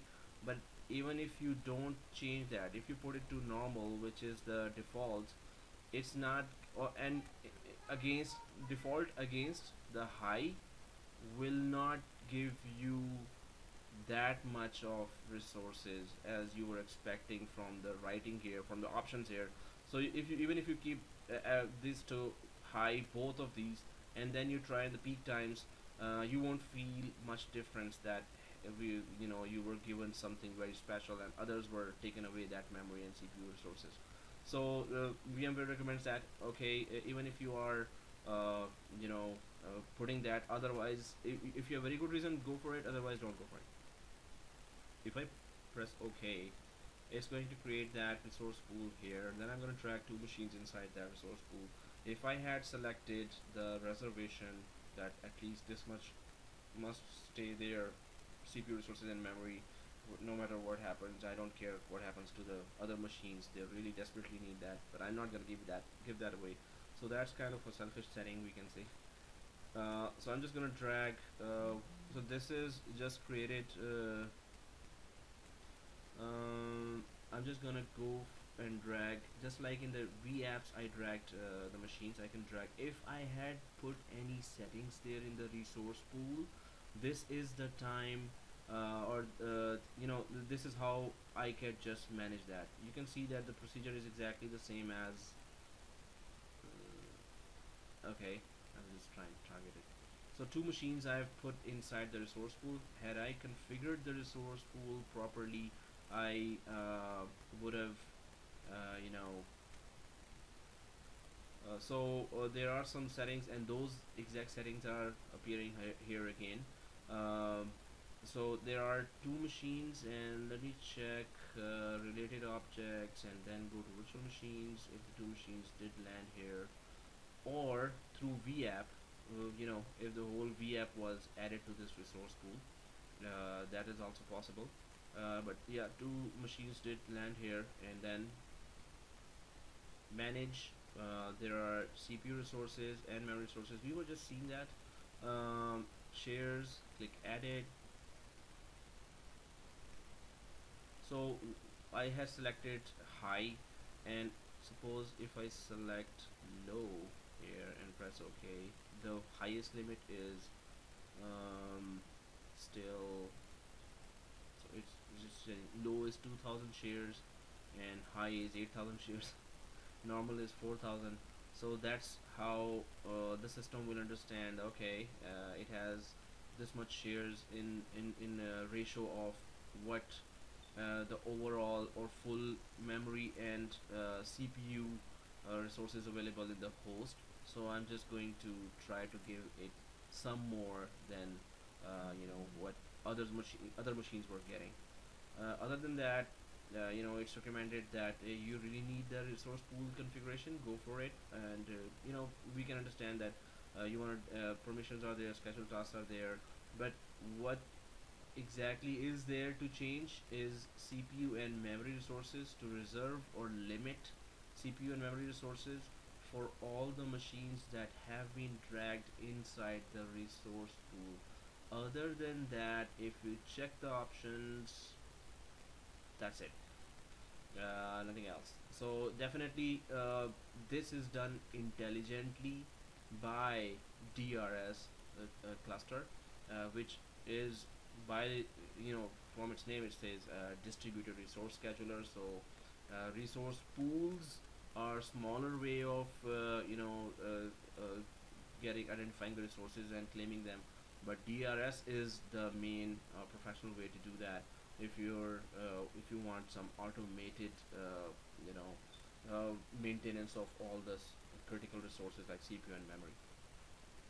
So these were the two or three labs which were smaller: the storage vMotion, Citrix, so the V app and resource pools. We get to have an idea about, okay, that's what it is, and these are some of the features they have.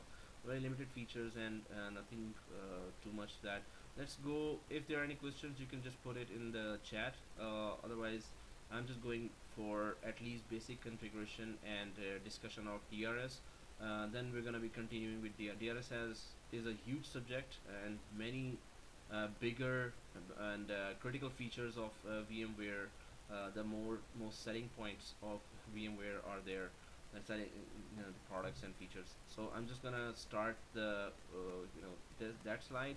So I'm just gonna get rid of the resource pool and go for the DRS, which is the main thing that gives us.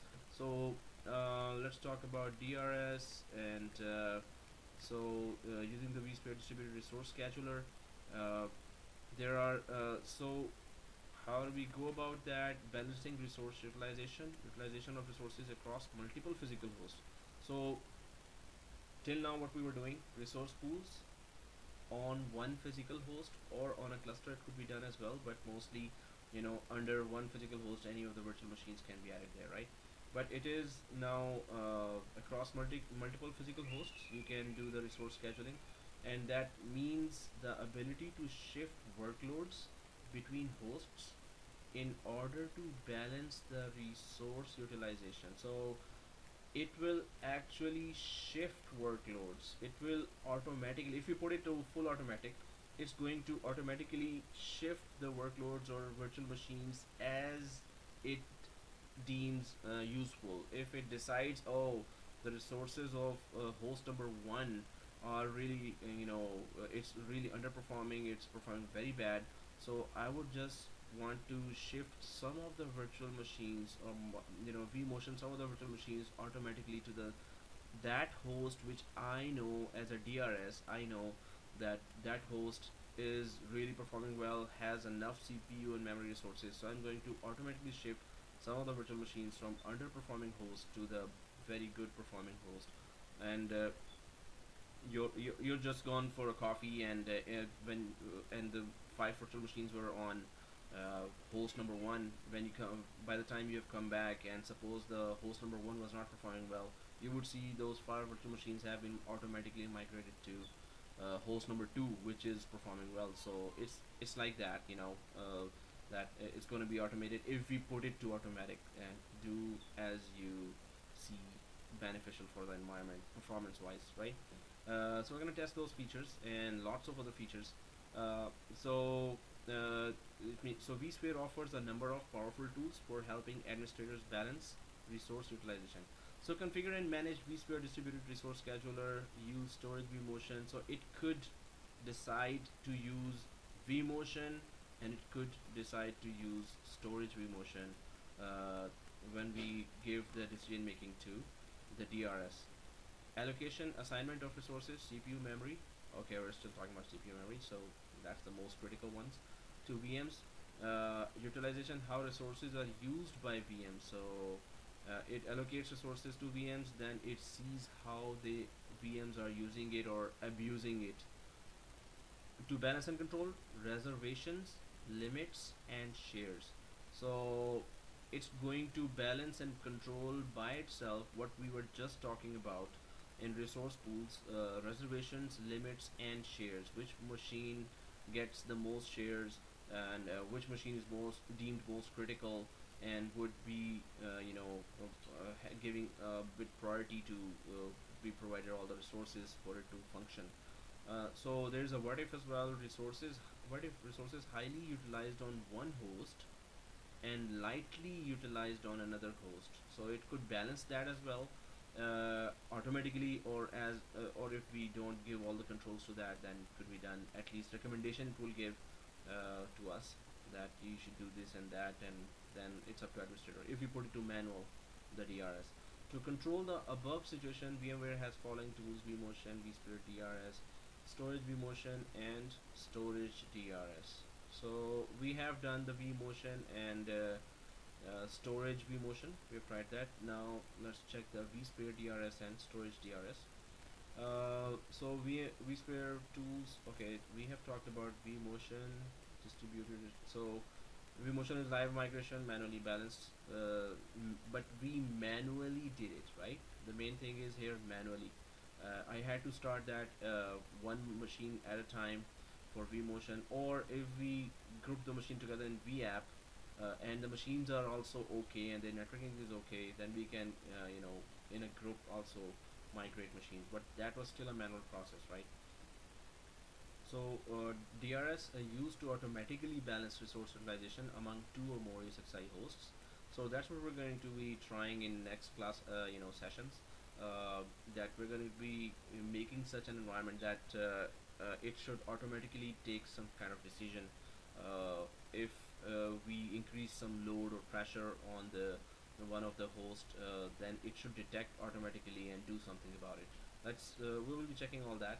So storage vMotion, storage equivalent of vMotion. So okay, used to manually. So what we did was manual.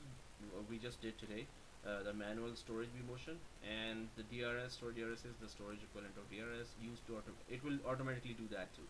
The VMDK transfer and everything. Let's see how we instigate it or initiate that. So vMotion we have done already.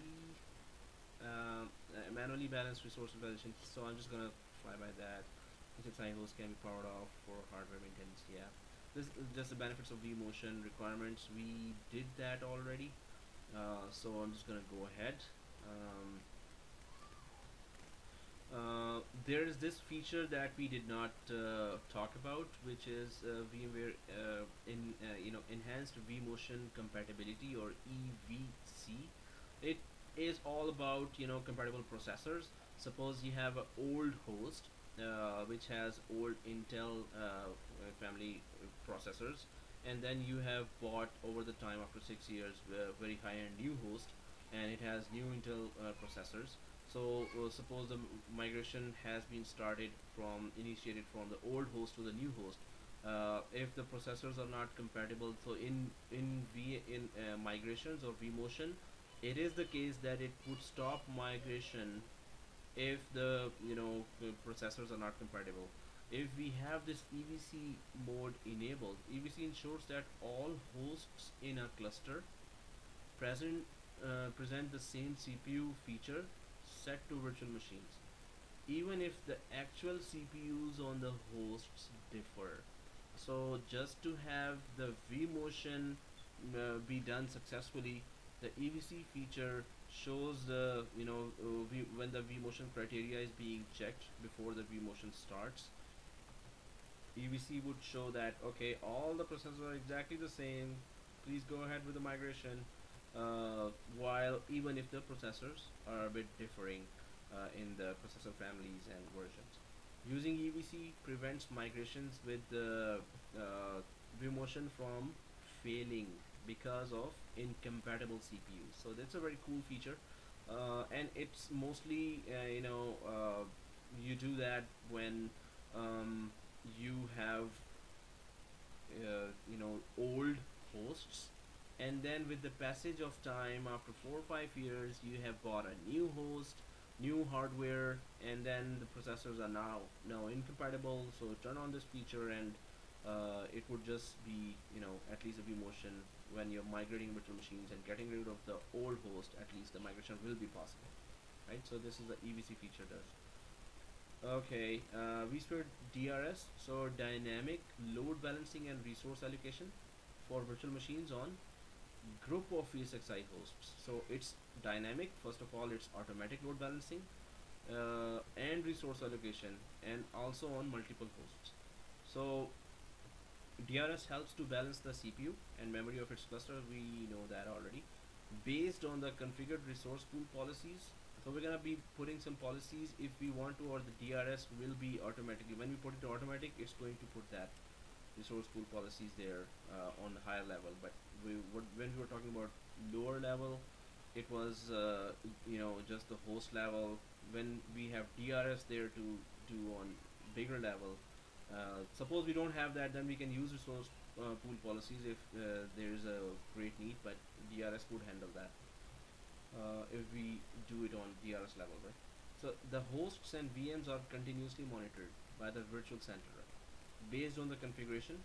If there is any imbalance of resources, that's where it's going to decide. For anything imbalance, it's going to try to balance that automatically if we put it to automatic, or it will try to give suggestion if we put the DRS to manual. We're going to see that when we do the wizard. The VMs are moved across the hosts in the DRS cluster. So balance and imbalance, I will show you that too. There's that cool graphic where it shows that the environment is balanced in perfect balance, or imbalanced. So vSphere distributed resource, the placement of VMs across the cluster can be configured based on. So there's affinity and anti-affinity rules. We're gonna configure that too. Okay. Rules that define which VMs can run together. So affinity is together, and anti-affinity is of course the other, so separate, right? So a perfect example for anti-affinity would be placement of a SQL server and Exchange server. At any point of time, you don't want to place both the servers in the same. So we're gonna configure the affinity rules and anti-affinity rules as well, where the main point here is that if you want to have okay, I won't be able to move the machines, so I need to change the view here.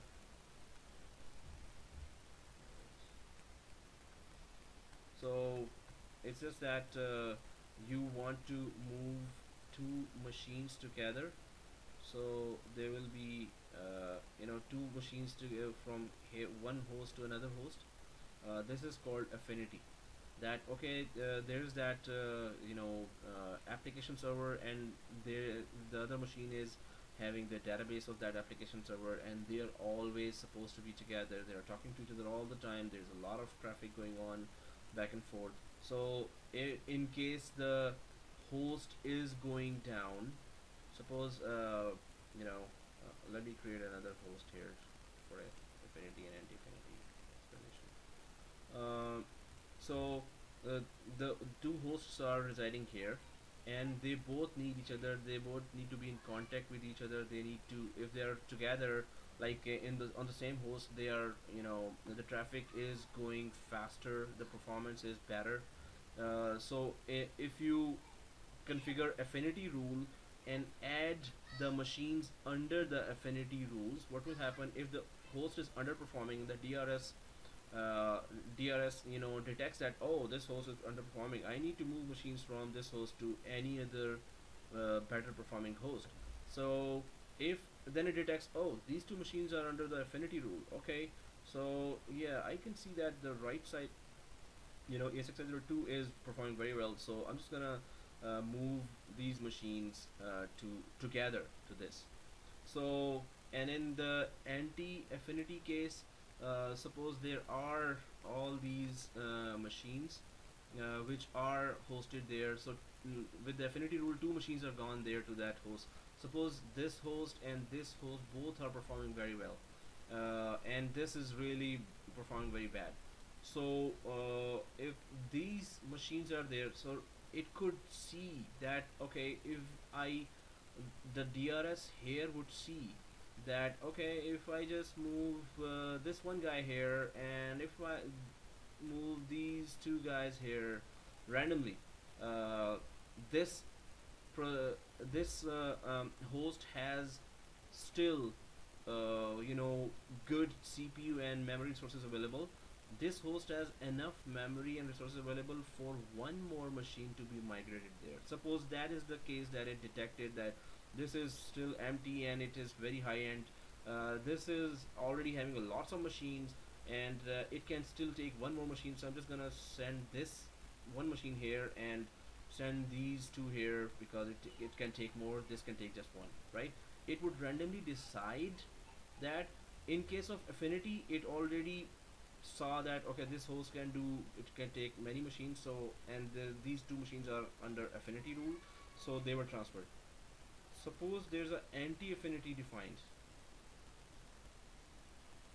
What anti-affinity is, that these two machines should not be together in case of migration is needed, vMotion is needed. Try to put them separately if possible. Suppose this was a very good high-end host here, and that's why you put the Exchange server. Suppose this is Exchange server, this is the SQL server. So Exchange server and SQL server you have put under the anti-affinity rule, which means that that whenever you want to vMotion those, whenever you have to vMotion, then please try to move them to separate hosts, because maybe, okay, this host itself was very high end, and just now DRS detects that, okay, it's not performing well, and I need to really transfer, because it might take the machines down, it's so performing bad. But other, because they are having so much traffic going on, SQL server and Exchange server, they have huge traffic going on, huge input output is going on. So if you move them to the same host, the other host might be affected bad and start doing start underperforming. So you put that these two machines to anti-affinity, that whenever you have to do vMotion, do not make sure that they are going to the separate host. So if a single machine is going with and taking all its power with it, lots of memory utilization, lots of CPU utilization, lots of hard disk input output, and lots of network input output. So at least single machine would not do that much damage as the two heavily used machines would do. So you can use anti-affinity if two machines are very heavily being used, and you can use affinity if two machines must be grouped together wherever they are moving. So this also shows that DRS will keep the machines on the move, on the go, because it's detecting the environment performance, and it's going to have a list of, just like routers have their updated tables for which route is the fastest, and you could use OSPF, or which route is down right now, and oh, there are new routers there, and how the route is intelligently decided. So here also DRS is intelligently deciding through the environment and updating itself that at which particular time which host is performing well and which host is not performing well. And if I'm not performing well, or if this guy is not performing well, oh, and it has those affinity machines there, so let's just migrate them to the well performing host here now. And so the whole environment is under the cluster, whatever hosts you have put under the cluster, it will keep their performance, or handy, or it will keep the information updated that okay, right now this is good, this is good, this is good. Oh, now next hour, okay, this is not good, so let's move machines. So machines are constantly moving actually. If you put the decision making in the DRS's hand. So we are going to that point where we're gonna, so there is affinity and anti-affinity, then there is vMotion capability. vMotion, okay, that we already know that it's going to automatically, vMotion has its own set of requirements to move the VMs across the host. For example, if a VM that has a local network will not move, it has to be a shared network, of course. We know the requirements of vMotion, right? So vSphere DRS, so must have a set. So what are the requirements? Must have vCenter, yes we have, and it has the following two main functions.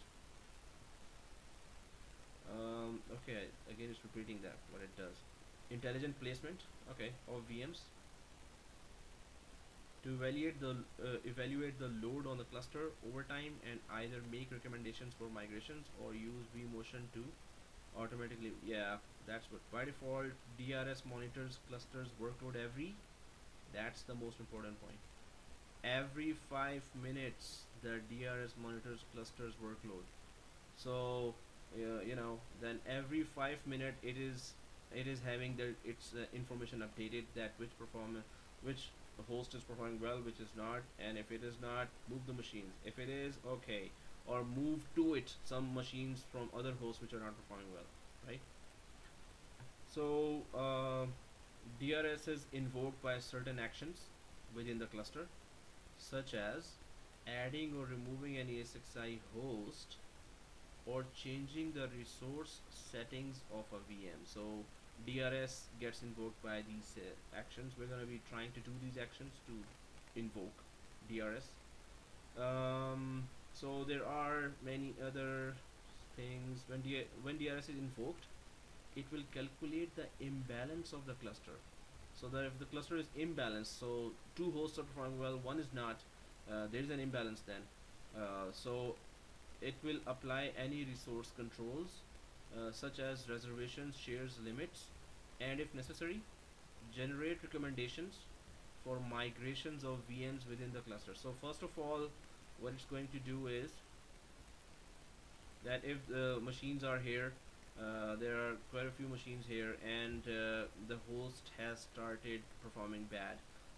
The machines are slowing down and the users are calling. So it will first try to see if the memory and CPU of the host and the shares of some of the virtual machines, if we can tackle them, if we can increase some memory, or if this one machine on this host is really requiring a lot of CPU, give that CPU to that machine. Oh, this machine is requiring a lot of memory, give that memory to this machine. And it tries to resolve the problem within that host first. If not, then it will say that, oh, this is really asking for too much CPU and this guy cannot provide because others also are using the CPU, but this is requiring so much, otherwise it will go down. So let's now decide to migrate it to some better performing host which has some CPU available. So intelligently decides that, but it will try to work out something on the host first. So it's not like migration is the only solution. Try to work out and try to balance the CPU and resources. No, okay, move.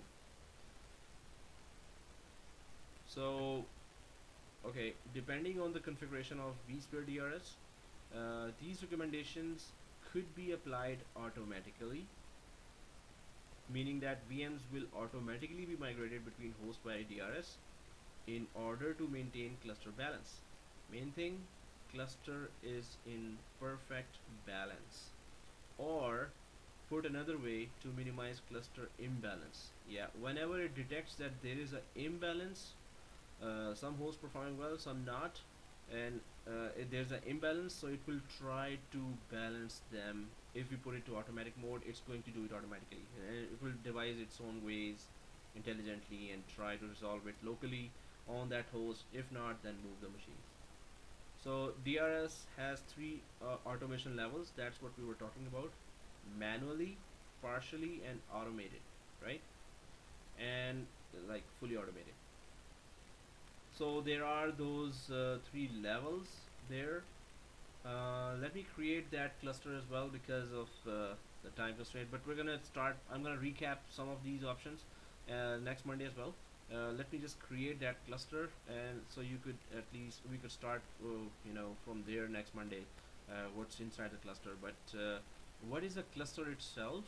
It is responsible for making sure that all the machines are highly available, and the resources are available as well. So clustering in Microsoft, they were high availability was the main purpose of installing a clustering in Windows environment. Same is the case that whenever you install a cluster, it's for the making machines highly available, resources highly available, data highly available. So how to create a cluster?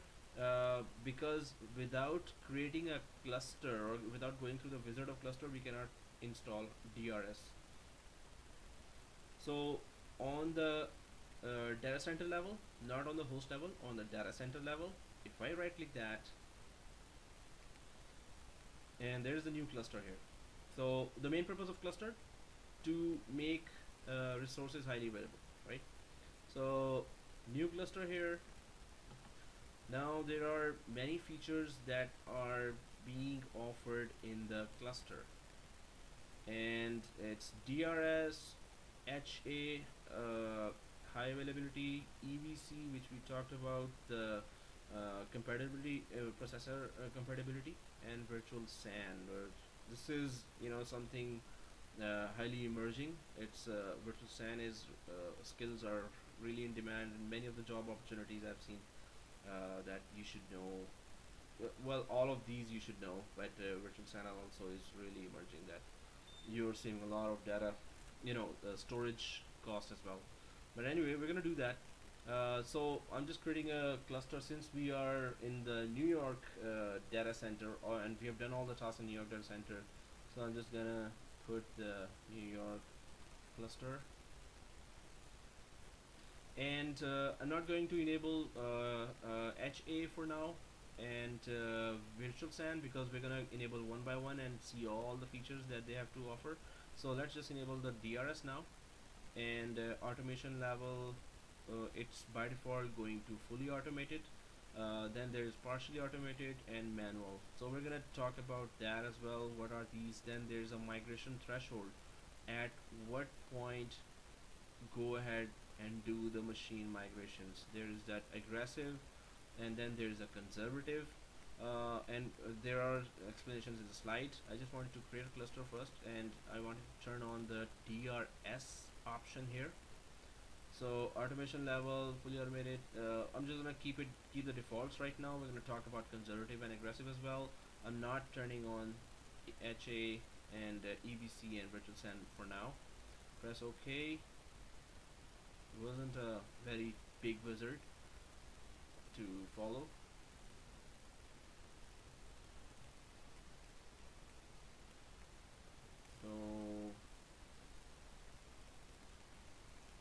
So this was the cluster I was trying to remove at the start of the class, but now it's in the video that how to remove the cluster, right? But how to add hosts to the cluster? The hosts are already in the data center, right? Under the data center, now you can see a cluster as well, and we need to add the host. But if I just contract this, then it's going to be the same route on which the hosts and the cluster is. So I'm just going to right click the host here and select move to, because now the cluster must have some hosts to manage every 5 minutes. Okay, move to where? Which data center has the cluster created? New York. So I'm just going to expand the New York, and New York cluster is there. Press OK. While that is going on, okay, so there's that. What would you like to do with the virtual machines and resource pools for ESXi, which I just tried to move to the cluster?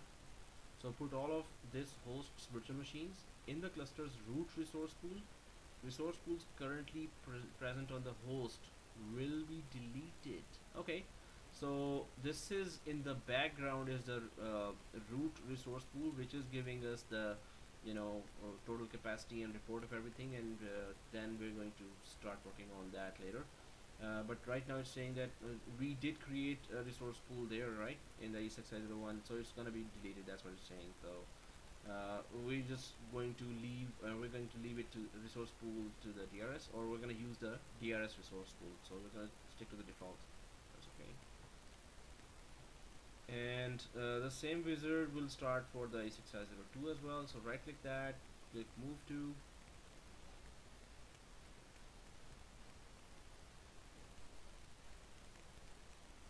and New York cluster. That's okay. Same message will come. Which resource pool you want to use? You want to create your own resource pool, or you want to use the DRS's or the cluster's resource pool. So cluster already has resources allocated, right, by default.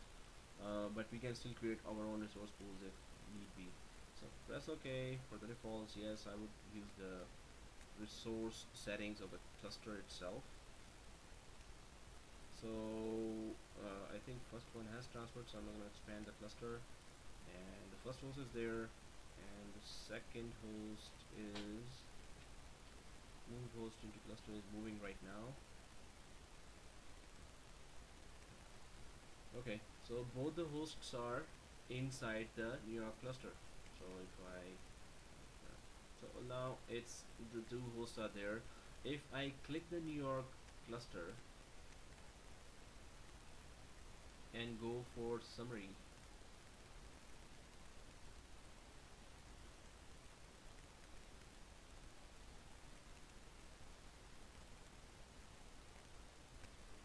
so this is where the balance, okay, see this perfectly balanced is already showing there.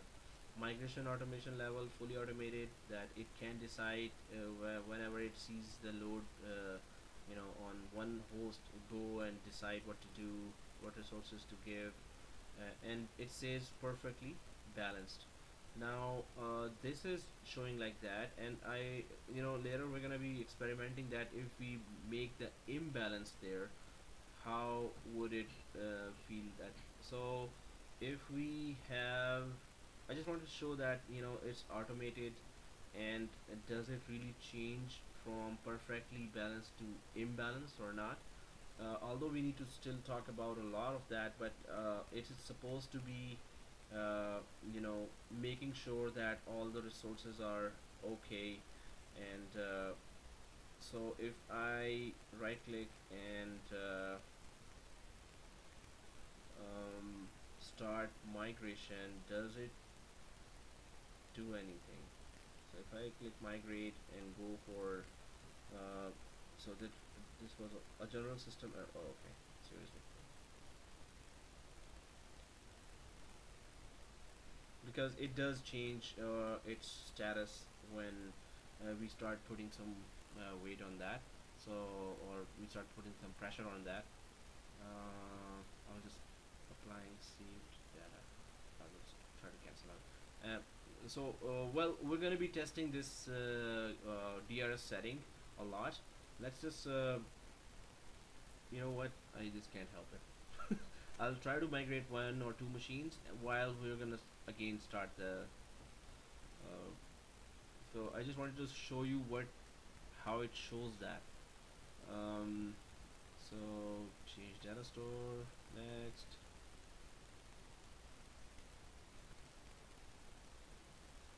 I don't know which data store it was on, so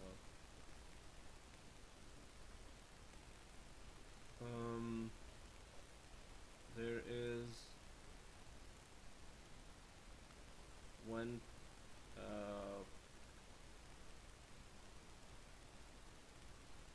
one task going on, then there is another change data store task going on next.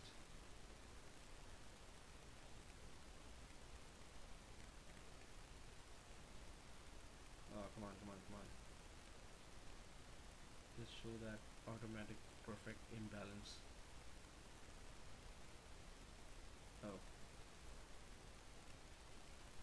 not a shared resource, so let me check if it is.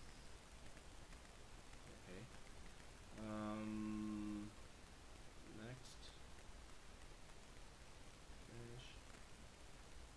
There are some tasks that I've started, but I think it might take more than just the two migrations to um, move this bubble from these lines to the other.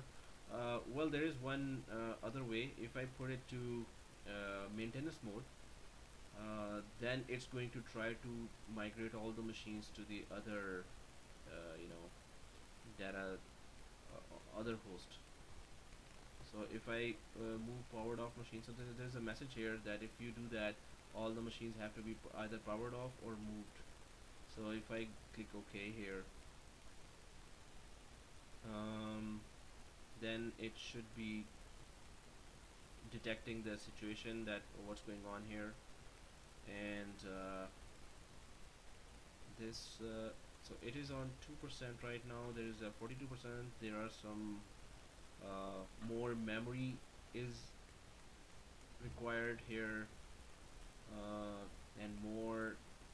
You just saw that storage went up, memory went up, CPU went up, because it's a big task that I was doing, that just 7% of the. So what I'm doing is that I'm telling, I've put it on maintenance mode, right? So all the uh, all the virtual machines have to be migrated or turned off. So it's a big task that the DRS has to perform.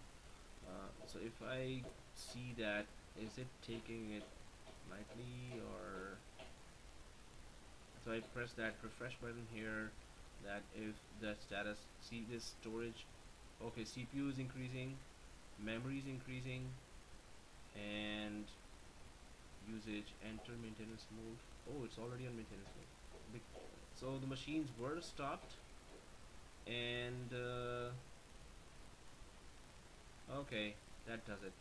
Let's do the final thing, the most desperate one. Let's put the second host on maintenance. Okay, that was a bad idea, but anyway. Hey, it's a lab, we can play, right?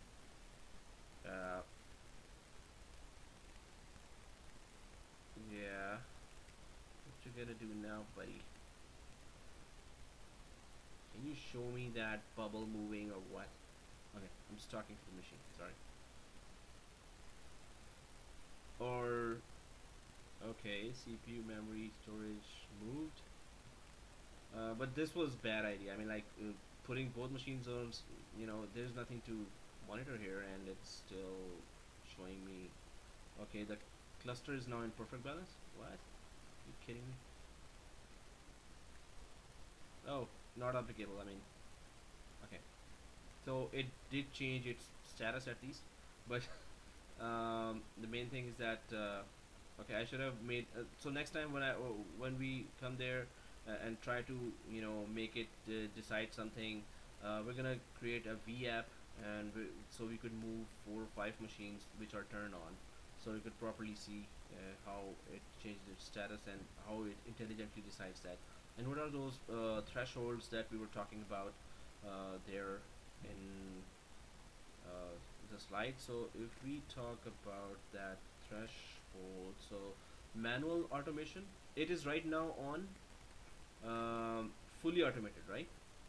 So it is on fully. Okay, so let me just refresh it so it could change its status.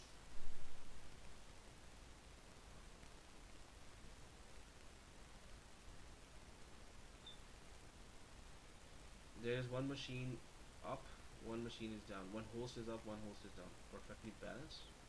Okay, yeah, all the machines are turned off, that's why. So next time I'll just put the V app and try to put some pressure with by turning on all the machines at once from that V app. Should have created it earlier, but anyway, just wanted to see some action, yeah, right? Automated action. So if we go back to this, so manual automation is our DRS enabled cluster set to manual will make recommendations only to the administrator, but will not take any action. it is the administrator's responsibility to review and execute the recommendation. So you should be not going for coffee, right? We should not be going for coffee if we put it on manual. The manual setting also suggests vMotion migrations when DRS detects an imbalance between ESXi hosts in the cluster, but the emphasis is on suggests. Okay, this is the old picture. So partially automated during initial power on of a virtual machine in a DRS enabled cluster. So when virtual machines are starting, DRS will simulate the power on event to determine the best initial placement of the virtual machine. So it will check, if which host the virtual machine should be starting on, or which host the virtual machine could be taken to for best performance. DRS will then choose the best location for the virtual machine to reside. As part of this initial placement, DRS may determine that other online virtual machines within the cluster must be relocated to best balance the cluster's load. Wow. So if the machine is starting and there are other machines on this which are kind of performing well, they don't, in fact there's no pressure on these machines here, and this is a very high-end host, and it can take more machines and would not feel anything. So this machine is starting on this cluster, but this cluster is already poor on resources. Maybe there are other machines also here. So it would decide that, okay, I would place that to this best host available here. So it would decide that while the virtual machine is turning on, to where to place it on the whole cluster. So well, that's some intelligent thinking. After initial placement, DRS will continue to monitor the cluster load. Any future recommendations must be reviewed and executed by the administrator. So it's just saying that while initially it's starting or powering on, it will try to place it on the best host. After that, it will only recommend. And what was the manual? It will only make recommendations even from the start. Partial, at least during the start, it will place it at the best host. So it has done its task of placing it in the best place. So making sure, DRS is making sure itself that, okay, I am not fully automated, so at least let me give it a good start. So I'll make sure that what I've done is that would make the virtual machine be available good for longer time.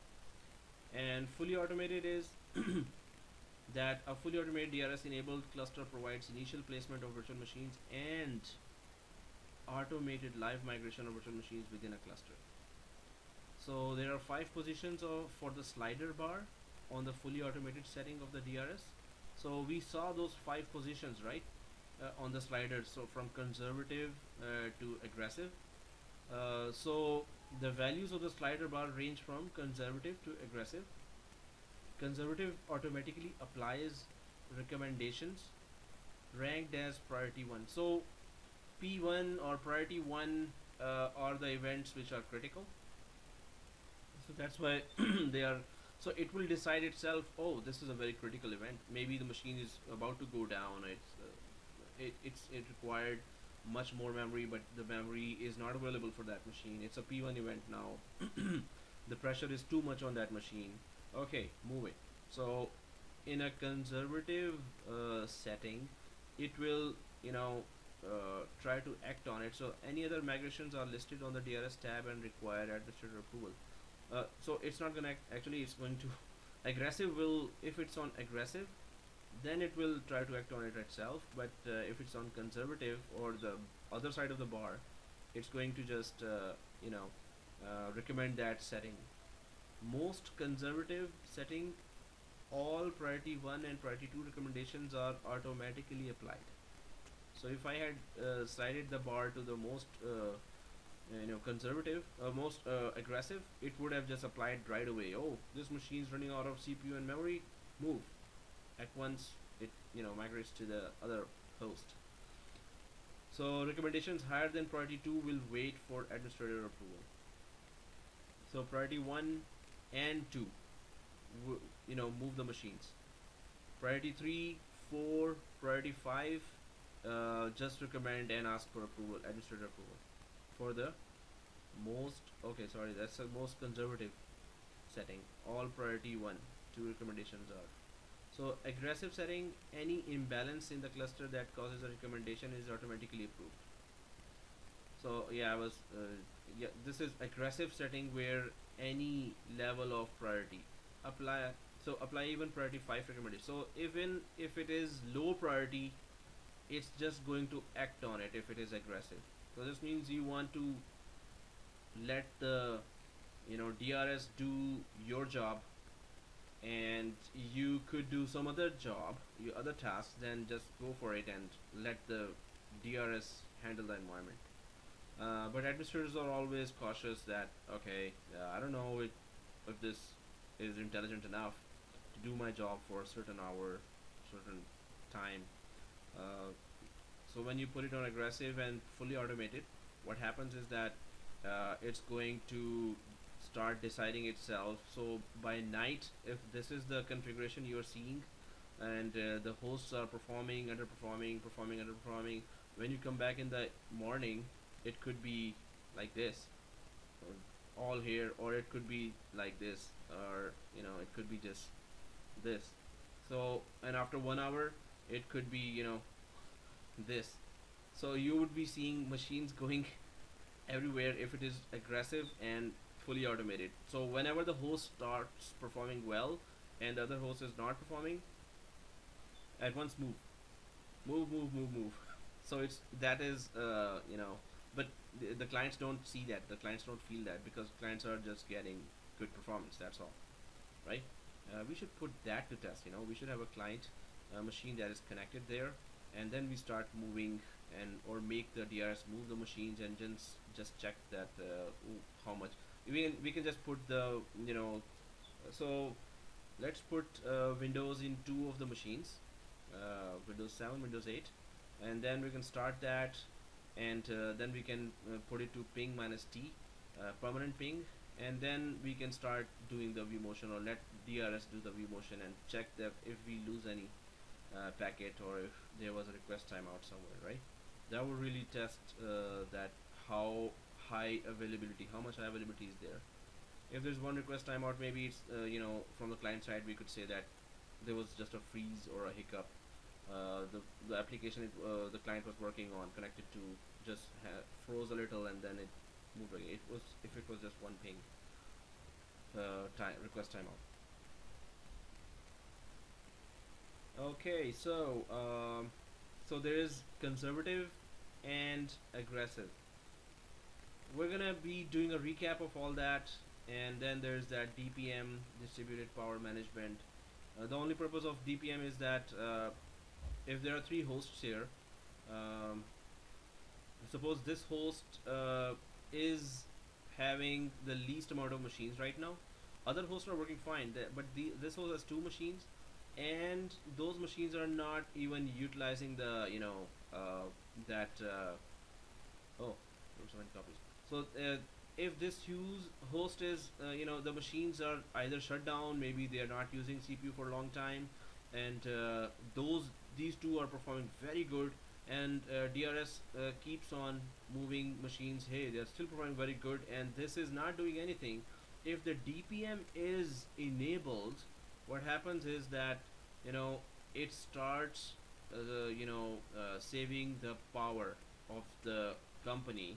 So the utility bills, the electricity bill, you want to save that, so it will automatically move all the machines to the good performing host, and then shut down this automatically. So that's the main purpose of DPM. Consolidates workloads onto fewer servers when the cluster needs fewer resources. If it does not need that, power off. And also when it needs it back, it will power it on again as well. That also happens. Yeah, so there's a comment in the chat, employer pay us for moving. Yeah, so exactly. That's why we can put it to fully automated, but still better to be on the medium side of the DRS. But we're gonna try to see on the medium side, on the conservative setting how it performs, and on the automatic setting how it performs, right? Okay guys, for now this is it. We are on the perfectly balanced side of the cluster, while one because all machines are off, so this is not fun at all. So I'm gonna install Windows on any two of these clients, and then also we're gonna put some of these machines on VApp, so we could transfer at once 4 or 5 machines. We could migrate 4 or 5 machines, and then we can see how it really handles that situation. So if there are any questions, let me know. And there are, as I say in the end, please do create your screenshots. It's good for your future, and send. So start creating the screenshots. Till now, what happened, let me know during the week if there's a problem. We're going to start from DRS, then we're going to go at these labs are the most important labs now. All are high availability, and we're going to do some extra labs as well, but this is going to be all fun. We're going to try to do that and test it. So just try to do all the labs. Pending labs are piling up for some of you, so please try to finish them all before this, and get your environment ready, and try to do that with me, alongside with me, right? Okay, and the upcoming classes are Citrix starting on 2nd November, and then there's SCCM Demand and Exchange 2013 and Office 365. So let me know if anybody is interested. Okay, any questions, let me know. Otherwise it's goodbye, good night, have a nice night, and see you next Monday. Okay.